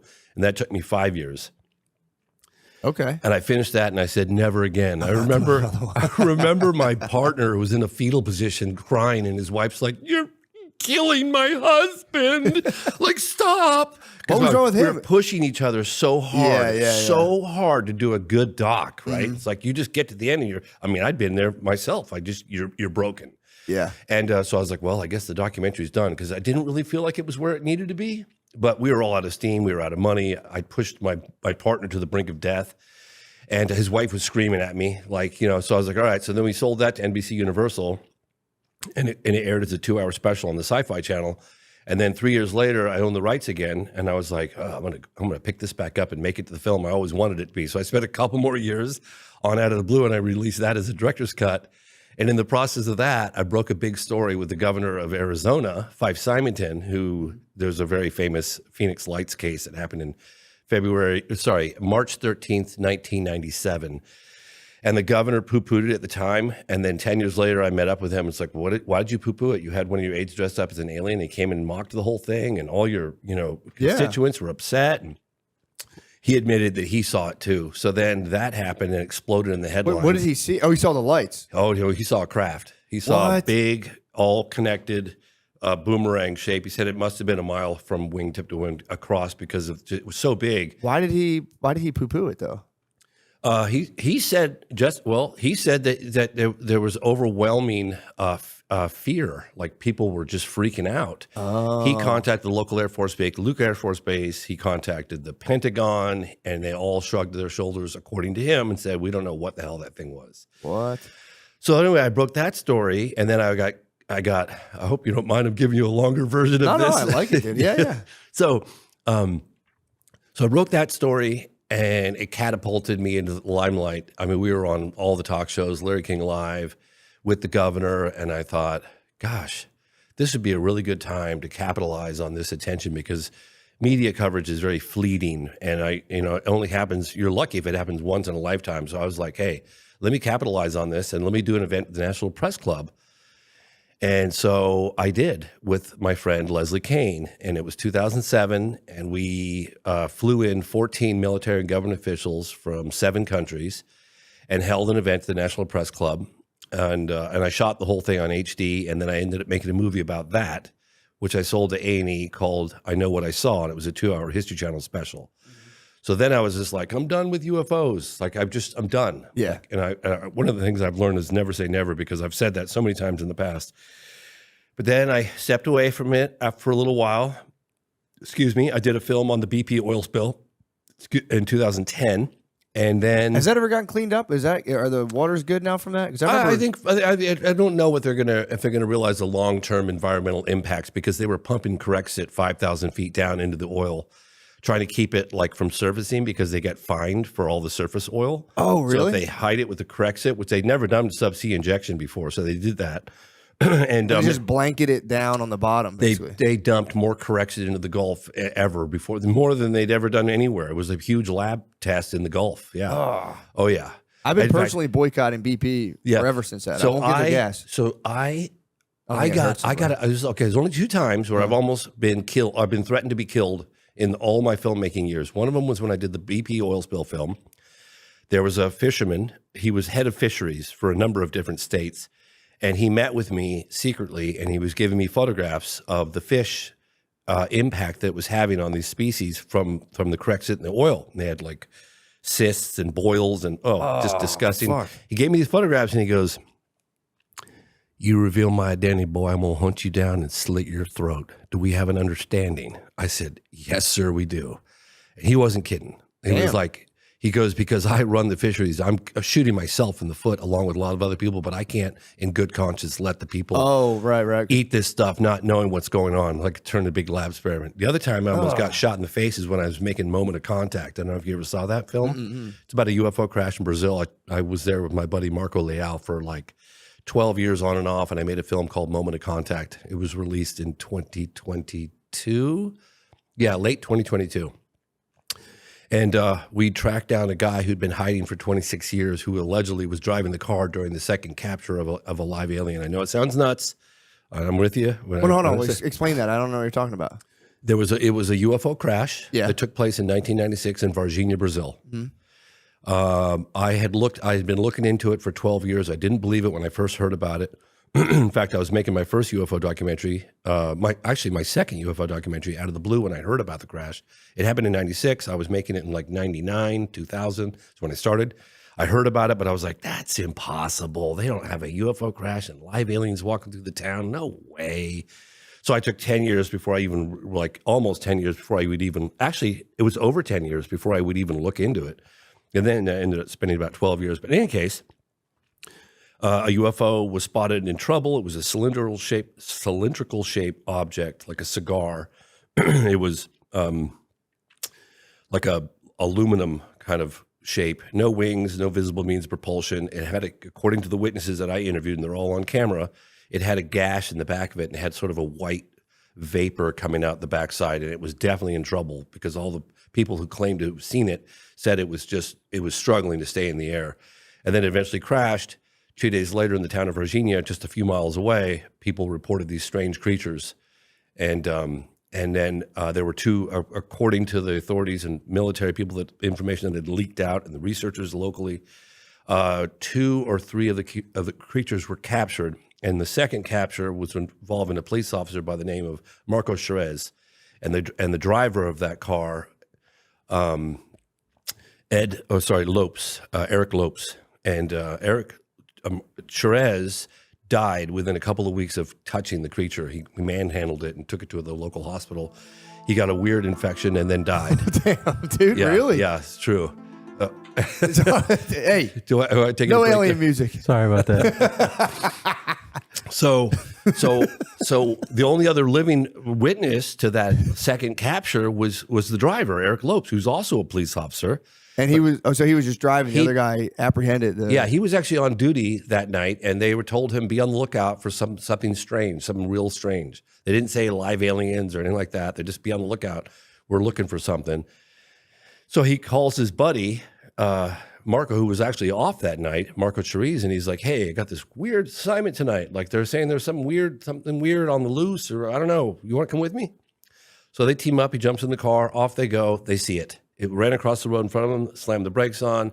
Marco jumps out of the car, grabs the thing, puts it in the back of the car, takes it to Humanitas Hospital. What'd they say it looked like? Did they ever It was say? brown. You could look it up. Varginha creature. It was. It had a big head, big red eyes. It had brown, oily skin, frail, weak, struggling, suffering. Yeah. All the witnesses said. And then Marco Cherizi had this like oily, greasy. He was like rubbing his body down with rubbing alcohol afterwards, and then he got this infection. We interviewed the doctors that worked on him. He died. And they couldn't explain it. They were like, they'd never seen anything like that bacteria ever. Somehow his body just had no defense against it, and he died. So the only living witness to that incident, that particular capture, is Eric Lopes. Mm-hmm. So The driver. yeah, so I got in touch with the mayor. They actually interviewed the mayor of the town, this guy Verge, and he's like, hey, if there's anything I can do to help you guys, I believe this happened. I want to get the story out. I think the world needs to know. I was like, yeah, there's something you could do. Could you help me locate this guy, Eric Lopes? He's been MIA for 26 years. What? And he was apparently driving the car.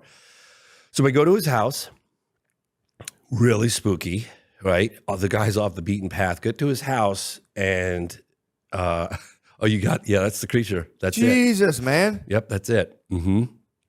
Oh, fuck. Yeah, that was witnessed in broad daylight by 3 girls, Valkyria, Liliani, and Katya. 2 of them are sisters. Broad daylight. They got within 10 feet of that creature in broad daylight. Damn. Yeah, it was crazy.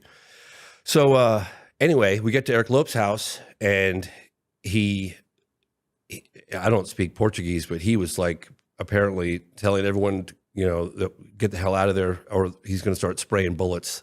What? And he said it like 3 or 4 times. And then I looked over at the guy, the translator, and he looked at me, and he was just like this. Eric Lopes was looking out the window right above me, and I was looking at his eyes going, God, that guy's seen something. I don't know, man. He looked like he was so burdened with something. You see it in his eyes. I remember I'd never looked into someone's eyes that had that profound, like he was just burdened with something really Did he look intense. like afraid, or he just looked kind of like just He distant? looked like he'd been shouldering something so profound, so deep, so deeply, profoundly disturbing, and that he couldn't share it with anybody. That's what it looked like. Oh, man. But anyway, it's confused. But anyway, that was a second time. Only 2 times where I actually was like Threatened to be shot. Okay, wow, okay. Yeah, Jesus threatened to be Christ, shot. man. That's crazy. So you didn't even get to talk to the guy. He wouldn't talk. Well, he funny enough, it's really funny actually, because he said, and you could see it in the movie, when we rolled up, he's like, if you're here to talk about the ET, Eric won't talk. And he referred to himself in the third person, which is weird. And then it was like, Eric's not here. And then it's like, I'm going to start shooting right now, bullets out of here. And I kept asking, I didn't know what he was saying. So I kept trying to get a question in, like to my translator. And the translator looking at me like, dude, just chill, And then finally he looked at me like, it's time to go. Like that look, you don't need to speak any language For to sure, get that yeah. look. Yeah. It was like, we're leaving now, period. And I Holy was like, shit, what's man. going on? Anyway, so yeah, that was. What do you think happened to him? You think he got like inhabited or something? That's- Just imagine for a moment if he really was the driver that was involved in the capture of a live alien. Okay, Yeah. I'm not saying believe it or don't believe it, but if it did happen, and then your best friend dies, yeah. and now the family and the world wants to know what happened, and you can't talk, and because your life has been threatened, right? Yeah. So you have to shoulder that burden for 26 years. Right? Yeah. So if it happened, you can imagine how disturbing that was. And, he's military intelligence, so, he's armed to the teeth, I'm sure. And I would talk to some other fellow Brazilian UFO researchers, Uberajaro Rodrigues, this guy Peccaccini, and he was like, oh, yeah, back in 26 years ago, we wouldn't go near Eric Lopes. I was like, why not? He goes, everybody knew that guy was packing. He was just going to open fire. I was like, well, now you guys tell me. Jesus Christ, I went to the guy's house. I probably almost got shot in the face. That would have sucked so bad, dude. That would have been a real bummer. Oh, that would have sucked. Yeah. So anyway, coming off the heels of that, I, because I did a film called The Phenomenon, right, which covers the phenomenon from the 40s up to relatively modern day, 2017, 2020, whatever. Yeah. And then I naturally, the natural progression would have been to go from the phenomenon to the program, which is out now. But I had unfinished business with this alleged UFO crash case. And so I went back to Brazil like a fifth time, and I filmed Moment of Contact, right? And then at the very end of it all, and I totally believed it. In fact, I remember taking one of the audio guys, he lived in Rio de Janeiro, and this guy Guy, and he goes, oh yeah, we heard about that story back 26 years ago. Nobody believes it. It's like, kind of like what Roswell, For sure, yeah. Then I took him on all the shoots, and he was like, holy shit, this happened, And I said, yeah, I wouldn't waste 12 years of my time if I didn't. Yeah. So at the last week or so of filming in Brazil, a flight control officer with the Brazilian military, because flight control, fire department, police, they're all connected to the military. He came forward and said, yeah, I saw the United States Air Force plane come in and land in Campinas, and then sent Wait, two. what did you say? What?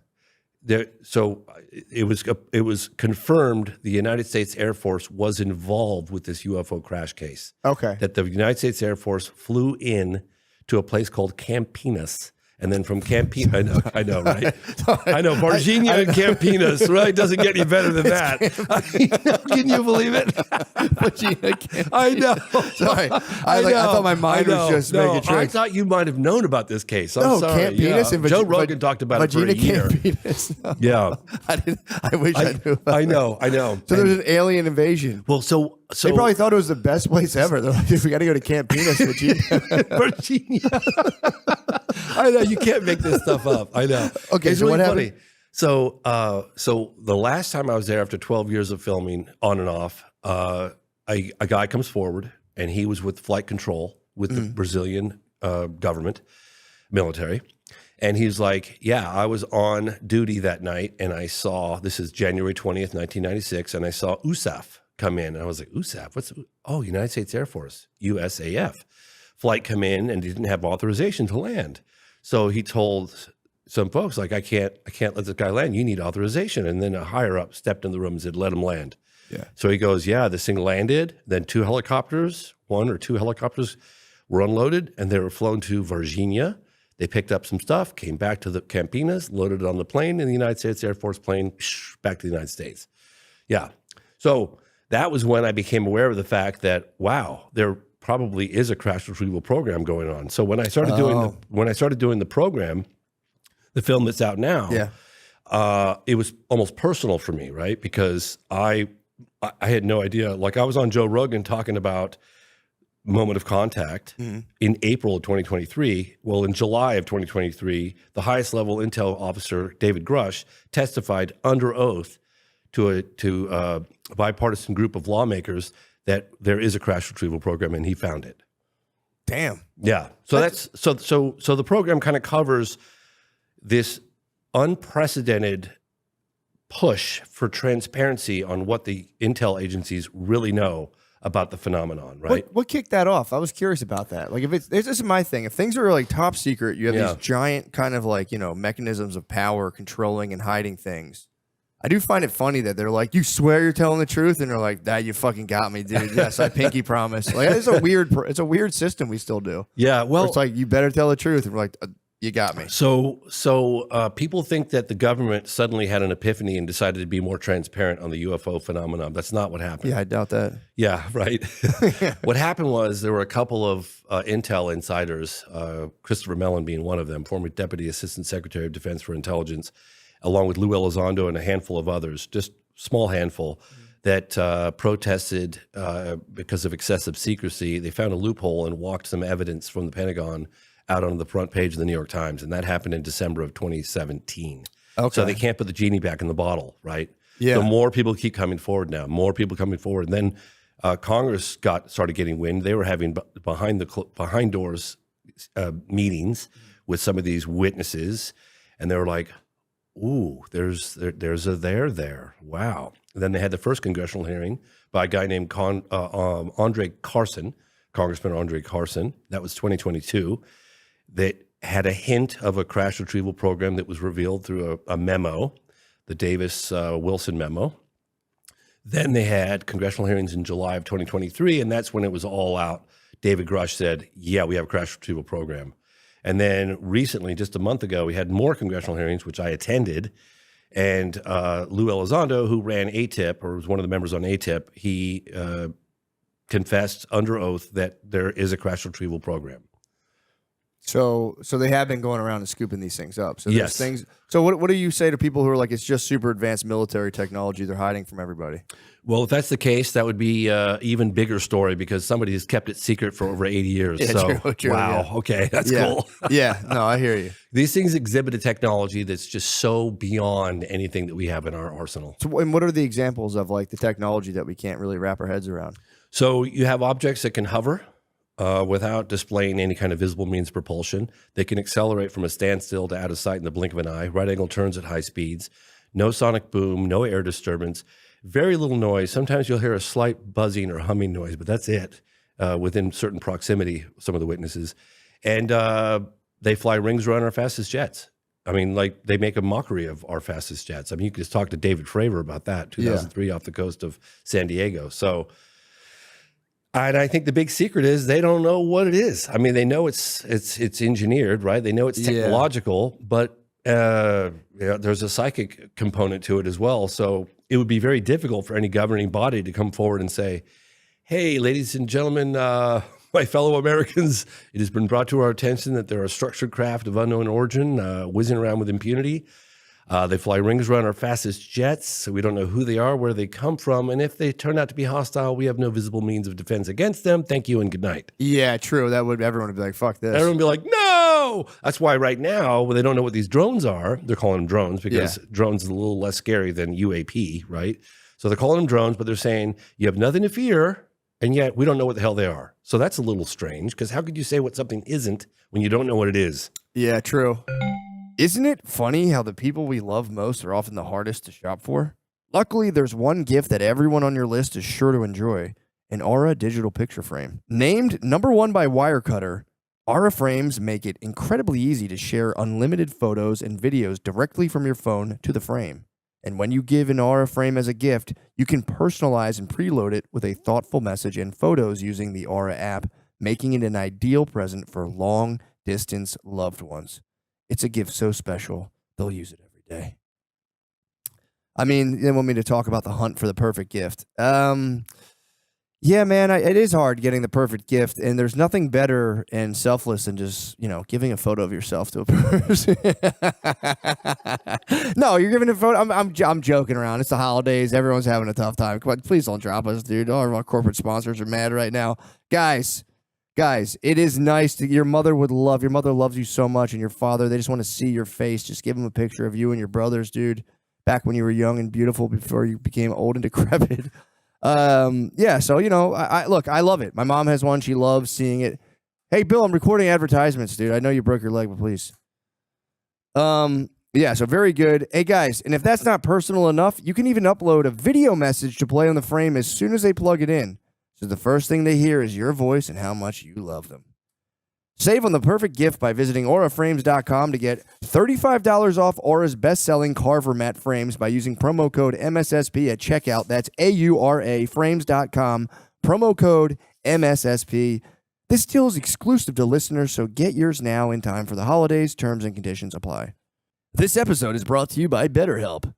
How do you stay cozy during the winter months? For some, wrapping up in a blanket with a mug of hot chocolate or watching a movie with the family is the best way to spend the month of December. Therapy is a great way to bring yourself some comfort that never goes away even when the season changes. I mean, what a beautiful message. Because your family will go away, but you can always do therapy. That is beautiful. If you're thinking of starting therapy, give BetterHelp a try. It's entirely online, designed to be convenient, flexible, and suited to your schedule. Just fill out a brief questionnaire to get matched up with a licensed therapist and switch therapist anytime for no additional charge. Find comfort this December with BetterHelp. Visit betterhelp.com/MSSP today to get 10% off your first month. That's BetterHelp, HELP.com/MSSP. And guys, it is a holiday times. A lot of people get sad and freak out. Maybe you're an advertiser and you're saying, this ad should have been a fucking minute long. So maybe I'm just wasting time and trying to get to a minute. But guys, it is the holidays. People get sad. I get cheerful. I get full of holiday cheer. I love it. So I'm not sad during the holidays. I like the holidays, but some of you get very sad. So do what you need to do in terms of finding your supports. All right. You know what we all could use a little more of? Getting off asses. I have no problem with that sentence. With bold flavors and a crisp, refreshing kick, Mountain Dew gives you that extra push to get moving and feel like you're on top of the world, a world where the sun is always shining. Your crew's ready for action, and unforgettable adventures are just around the corner. Call out your favorite flavor. I mean, obviously, guys, I'm classic. I'm keeping it cool on this one. My corporate partners were a little upset. So, I just want to keep it all business right now. This is a Mountain Dew. Check that out. Some of the verbiage is great tasting, refreshing, and has a citrus kick, which is very nice. Talk about what game/activity you'd play with friends. Honestly, I like to talk about that. I thought I was being pretty open and candid, with my branding partners, talking about what I was doing with my friends, but I don't know if they like my candidness or my candid nature. So I'm just going to say, me and my friends, we drink Mountain Dew, we hype each other up, we watch the game with each other, and then our wives come over. And I'm not going to talk about wife swapping or anything like that with our corporate partners, but we just have a good time, dude. Whatever, man. Just fucking do you, bro. The mountain is calling. You should answer. Grab your friends. Grab an ice-cold Mountain Dew wherever refreshing beverages are sold, and do the do. Yeah, it is deeply unsettling to be like, because, human beings just have this idea we're kind of like top dog in the universe. Yeah, so it does threaten. It does threaten. I mean, I feel kind of weird. Like, what do you think I have two questions. Yes. What's the telepathic element you're talking about? I'll give you an example. There's examples like this that go on for decades. But David Fravor, the encounter that took place, it's now commonly referred to as the Nimitz case. It was off the coast of San Diego in 2003. And he chased this Tic Tac looking object. It had no wings, no propulsion. It could hover. It was hovering right over the ocean. He could see it down below. There was 2 military jets that saw it. Got 4 people that got visual. Then they picked it up on the radar, and they chased after it. And as they were close, the object was down just above the ocean surface, and it was darting around kind of like this. And Fravor said he was going to get a closer look at it at whatever altitude he was. So he started spiraling down to get a closer look at it. Jesus. And the Tic Tac object starts spiraling up. So it was mimicking his movement, but backwards. So he's spiraling down, it's spiraling up. And then he decides to kind of do a maneuver and intercept it, like cut it off. He gets right at it. He goes, this is about a quarter of a mile. And he goes, that sounds kind of far away, or half a mile, whatever it is. But in flight, it's very close. Yeah. No rivets, no seams. Like, what is this thing? And then he said it took off like impossible. Like this, it did something that's just not even possible. And then it ended up at their, it's a strategic Latin launch that's like predetermined before. I'm trying to think of the technical name they use for that. But in any case, it just showed up right at that exact tactical spot at their Latin launch. It's like, and he said he had like the hair on the back of his neck stand up straight, because that was like it. Basically, like I'm 5 steps ahead of you guys. Like, yeah, I even know where your Latin launch is, man. Yeah. So, and again, I could give you example after example. For after sure. example, Yeah, no, that but makes that's sense. just one. That's Yeah, pretty crazy. Yeah. So what do you think are like the implications on like day-to-day kind of like human thinking and affairs? Say it's just like it's proven without any sort of doubt or whatever. It's proven that there is like life forms that just dwarf our kind of technology and understanding of the universe. What do you think that does to human beings? Think that's a good, or you think that'll like spin people out, or maybe make us be a little nicer knowing we have like other life forms watching us? Yeah. I think I always felt that it would be a little scary, right? But that's okay. I mean, reality's reality. It's been going on for a long time. It doesn't seem to be here to hurt us, because others might argue with me on that point. But for the most part, seems to be a fairly benign. I mean, there are other aspects of the phenomenon that one might argue is a little scary, but whatever. That's a whole nother.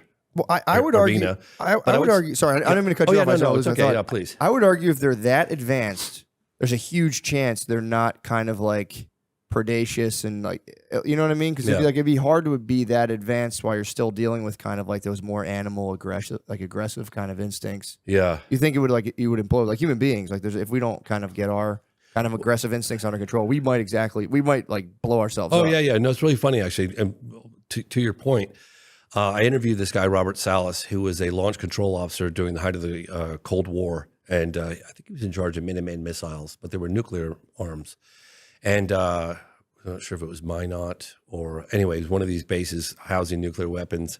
And objects were seen over the base, documented over the base, and then all of their vast majority of nuclear weapons went into a no-go situation. They were just shut off, and they're all independently controlled. I report about it in my film, The Phenomenon. And I talked to Salas about this, and it was funny. I could see why he was a launch control officer, because he's got this demeanor where he's just like super mellow and calm and just measured and just doesn't, he's like, well, James, the message I got from that is almost like taking matches out of the hands of a baby. Maybe you shouldn't be playing with these things. Yeah. And I was like, wow, never thought of it that way. Wow. I never heard of that. So they all just deactivated. Yeah. Oh, there's 50 cases in my film, The Phenomenon. I literally did a deep dive in there with the help of this guy, Robert Hastings, who wrote the book on it. And you'll hear officer after officer after officer about incursions over military bases. They seem to be like some people would put it, like a moth to a flame. Like anytime there's nukes around, the phenomenon kind of just comes around to check it out. Yeah. Wow. Mm-hmm. Damn, that's crazy. Yeah, Senator Harry Reid, former Senate Majority Leader Harry Reid, gave me an interview. I think it was like 2019. And he was the one that started this, one of the key people that started this UFO investigation, ATIP, Advanced Aerospace Threat Identification Program. Before that, it was OSAP. But in any case, I asked him, it went on for 10 years. It was never meant to go public. But again, people had protested from the inside from excessive secrecy and walked some evidence out of the Pentagon onto the front page of the New York Times. And it went on for 10 years. It was found out in like at the end of 2017. It started around 2008, 2007, something like that. Mm-hmm. And I said, what were some of the more astonishing aspects of the phenomenon that you learned during that 10-year Pentagon investigation? And he goes, right away, just like that. He goes, they're interested in our nukes. And I was like, oh, whoa, I'd heard about that a little bit. So we did a whole segment on it within the phenomenon of Wow. That's pretty crazy. Yeah. And there are a lot of incursions going on, military bases all over the place still. So I don't know. I think it's a far more complex issue than one might, gather. Yeah, true. It just doesn't have like one easy explanation. I've been doing this 30 years and I don't know what the hell's going on. Yeah, it's one of those things that does. I wish I did. Well, it kind of dwarfs the perceived power of governments, where you're like, the United States, where like we have all these missiles, or like the cutting edge of technology. Then you see something that's so much more advanced. If it's really buzzing around, kind of like it makes the government less authoritative almost. So you're kind of like, all right, dude. Like, I thought it would have a unifying effect on all of humanity. Quite honestly, I mean, if there's an outside force, I mean, Reagan had talked about it, but he used it more of a threat. But if you have something I think it would unify us. Yeah. Excuse me. I remember interviewing Apollo astronaut Edgar Mitchell, and he was Apollo 14, sixth man to walk on the moon, and he said on the way to the moon, he was so caught up in all the data, and he might as well have been a simulator. But coming back, he got to kind of really just look at the Earth and look at and really feel what he was doing. He was hurtling through this little tin can through the vastness of space and darkness. And he goes, you don't know dark until you've been into space. Like it's a vacuum out there.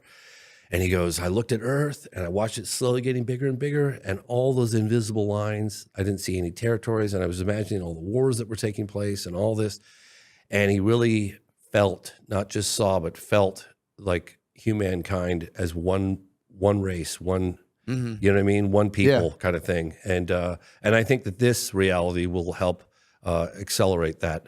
Yeah, in my opinion. I think it's a good thing. We get a lot of people who start being like, they're trying to use this to start up a new world government and blah, blah, blah, blah. And it's like, I don't think they have control of it. I really don't. Yeah, I would argue someone who's investigated all around the world for 30 years. There's no way. I don't think that I think that they're doing what they're doing. True. And it's one of those things where it's like, if there, just say for, argument's sake, say there were some just human beings who are so powerful they were engineering these kind of crafts. It's like, well, guess what? They're going to do whatever they want, whatever. Yeah.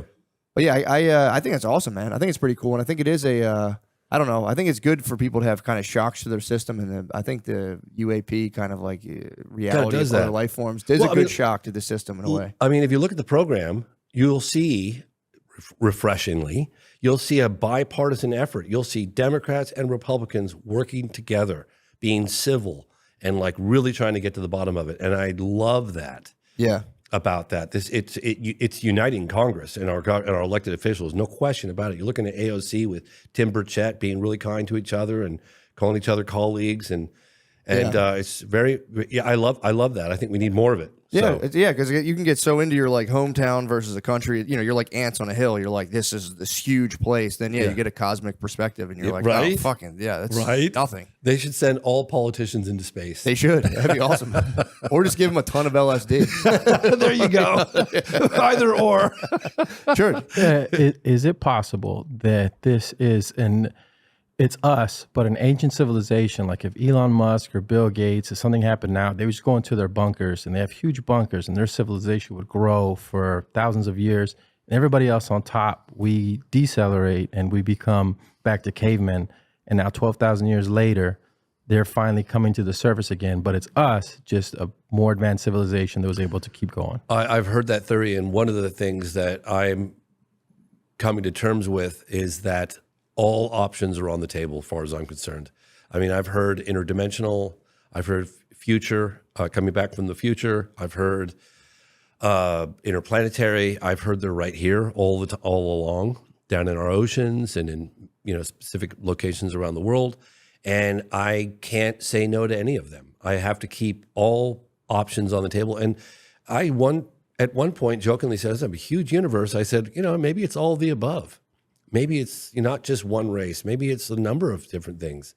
It's one of the reasons why I showed some incredible Hubble telescope photography from space and galaxies. And one photograph in particular from NASA is they look like almost stars. There's so many of them, but then you realize they're not stars. You're looking at galaxies, and each one of those galaxies has like 400 billion stars, right? And it's like, and you're looking at all these pinpoints of light, and those are all galaxies, and you're thinking, you got to be kidding me.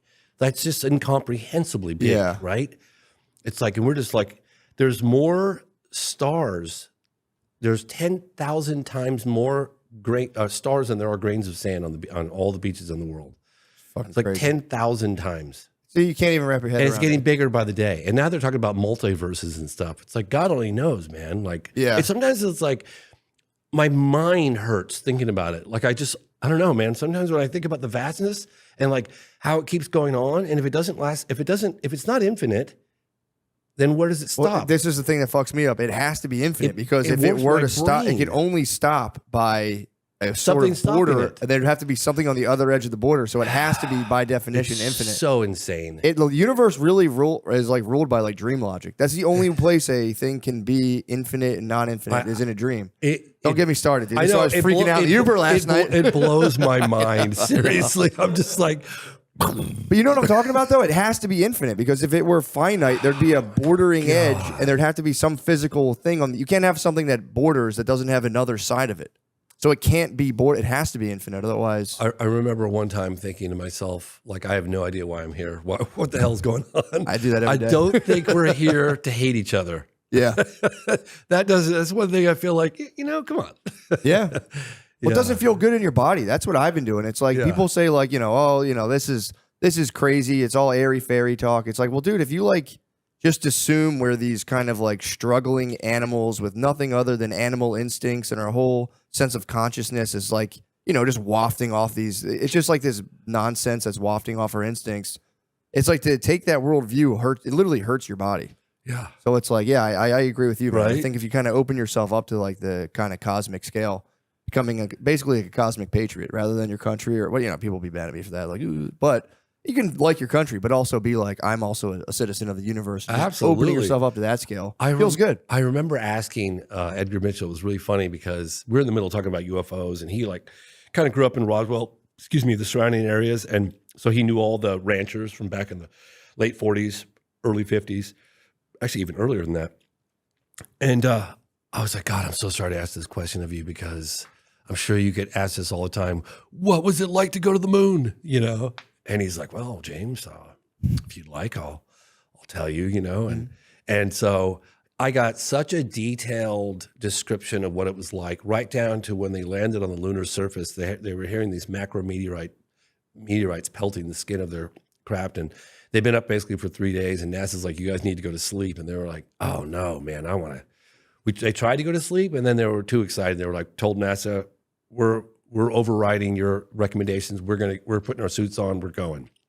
Wait, so they were up for 3 days straight, and they were just like, Yeah, "Oh, man." they couldn't sleep. They were on the lunar surface, and he said they put their suits on, and they went out there, and he's walking around the lunar surface, and he says he sees off in the distance this blue marble.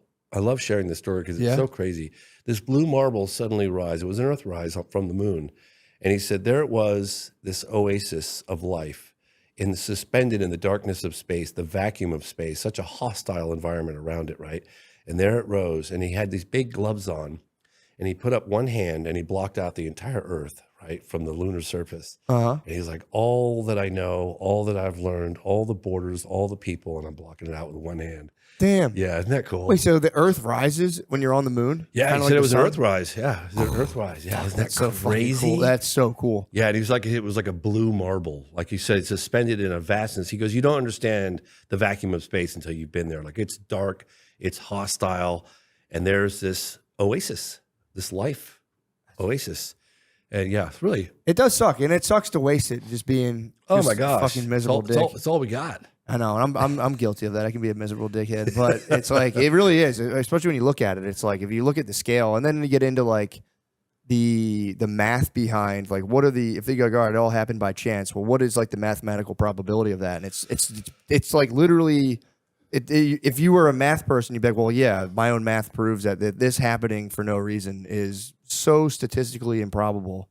It's crazy. Yeah, and they go, well, it's just because the universe is infinite and that anything can happen. It's like, okay, like, all right, yeah, that's cool. You know, I wonder sometimes if we just like, I used to think back when I first started this, because I was like, I would go into the field. I wouldn't just read books or go to conferences. I would actually go to locations and meet with witnesses on UFO sightings all over the place. And so I knew the phenomenon was real. I mean, unless everybody I was talking to, including pilots and FAA officials and civilians and governors, all lying, I was like, well, maybe, you know, it's such a big universe. It's, you know, the galaxy, whatever, Milky Way, we probably just get periodic visitation for whatever reason. The governments decide to cover it up. That's what I thought. Sure. But now, all these years later, I'm like, oh my gosh, now I feel like I know less today than I did when I started. Yeah. Because like you said, like, could it be time travelers? Yes, it could. Could it be interdimensional? Yes, it could. Could it be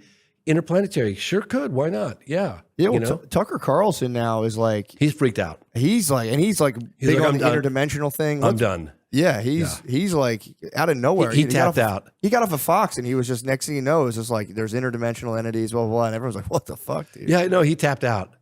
What do you mean he tapped He's out? not doing the UAP anymore. He just from doesn't what even wanna he ta- he said, doesn't no, even wanna I'm talk done. about He said he learned certain things, and he's like, "We're done. I'm not doing this."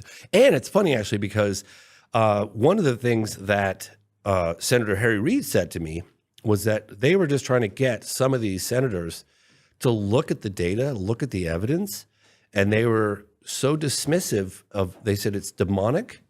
And I'm not going to engage with that. So because they couldn't explain it, or for whatever reason, it was just written off. So there's that wing of the elected officials that have looked at it like that way. I don't know if they're still looking at it that way, but they were like, it's demonic and we don't want anything to do with it. I'm not even going to look at it.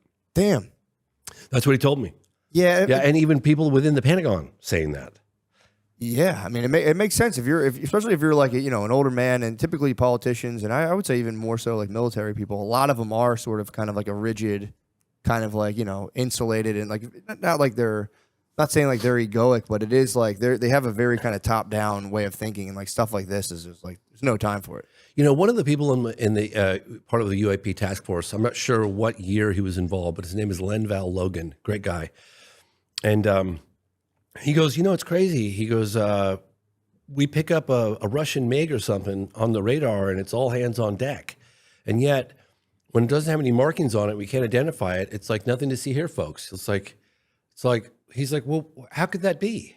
What? Like if it had a Russian flag or a Chinese flag, it would be all hands on deck. Yeah. But because it doesn't have that, It's flying rings around. We can't stop it, control it, whatever. It's like nothing to see here, folks.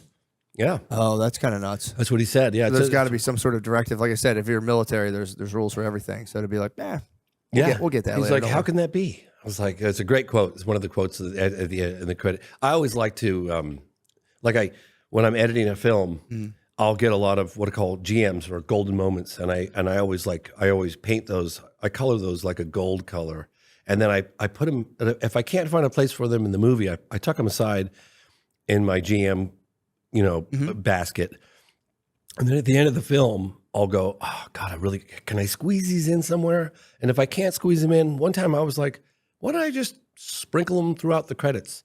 So now I always love doing that. What I'll do is I'll get my little GMs, and that moment with Lenval Logan, who's part of the UAP task force, is sprinkled in the credits at the end. So That's awesome. If you do watch the program, watch it all the way through to the end, because there's lots of cool stuff sprinkled throughout the credits. That's awesome, man. Yeah, That's isn't that good. fun? That is a good idea. Yeah. Damn, man. So we'll wrap this up. I think this has been awesome, by the way. Thank you. Oh, cool. Thanks. My question is, so say if somebody, the biggest doubting Thomas, or one of the, if someone pretty close-minded is like, I don't even want to think about this stuff. Do you have like one kind of like silver bullet you'd be like, check this out? Or would you just? I would have to say that if you watch the program and you still think there's nothing to it, I think that's going to be nearly impossible. I really do. Okay. Just because of the bipartisan effort, the congressional hearings, people testifying under oath, some of the video photographic cases and radar. And look, the DOD is, begrudgingly admitting that the phenomenon's real. They're not lying anymore about that. Yeah. Right? I mean, they're trying to control how this stuff comes out, but it's happening. It's coming out, okay? So one can speculate all day long as to where it's coming from and what its objective or agenda. That's up for speculation, but the phenomenon is real, and it defies a conventional explanation. Awesome. Dude, thank you so much. James. Appreciate Thanks it. for doing this, man. Of course. Watch the program. Thank you, James. Of course. Later on.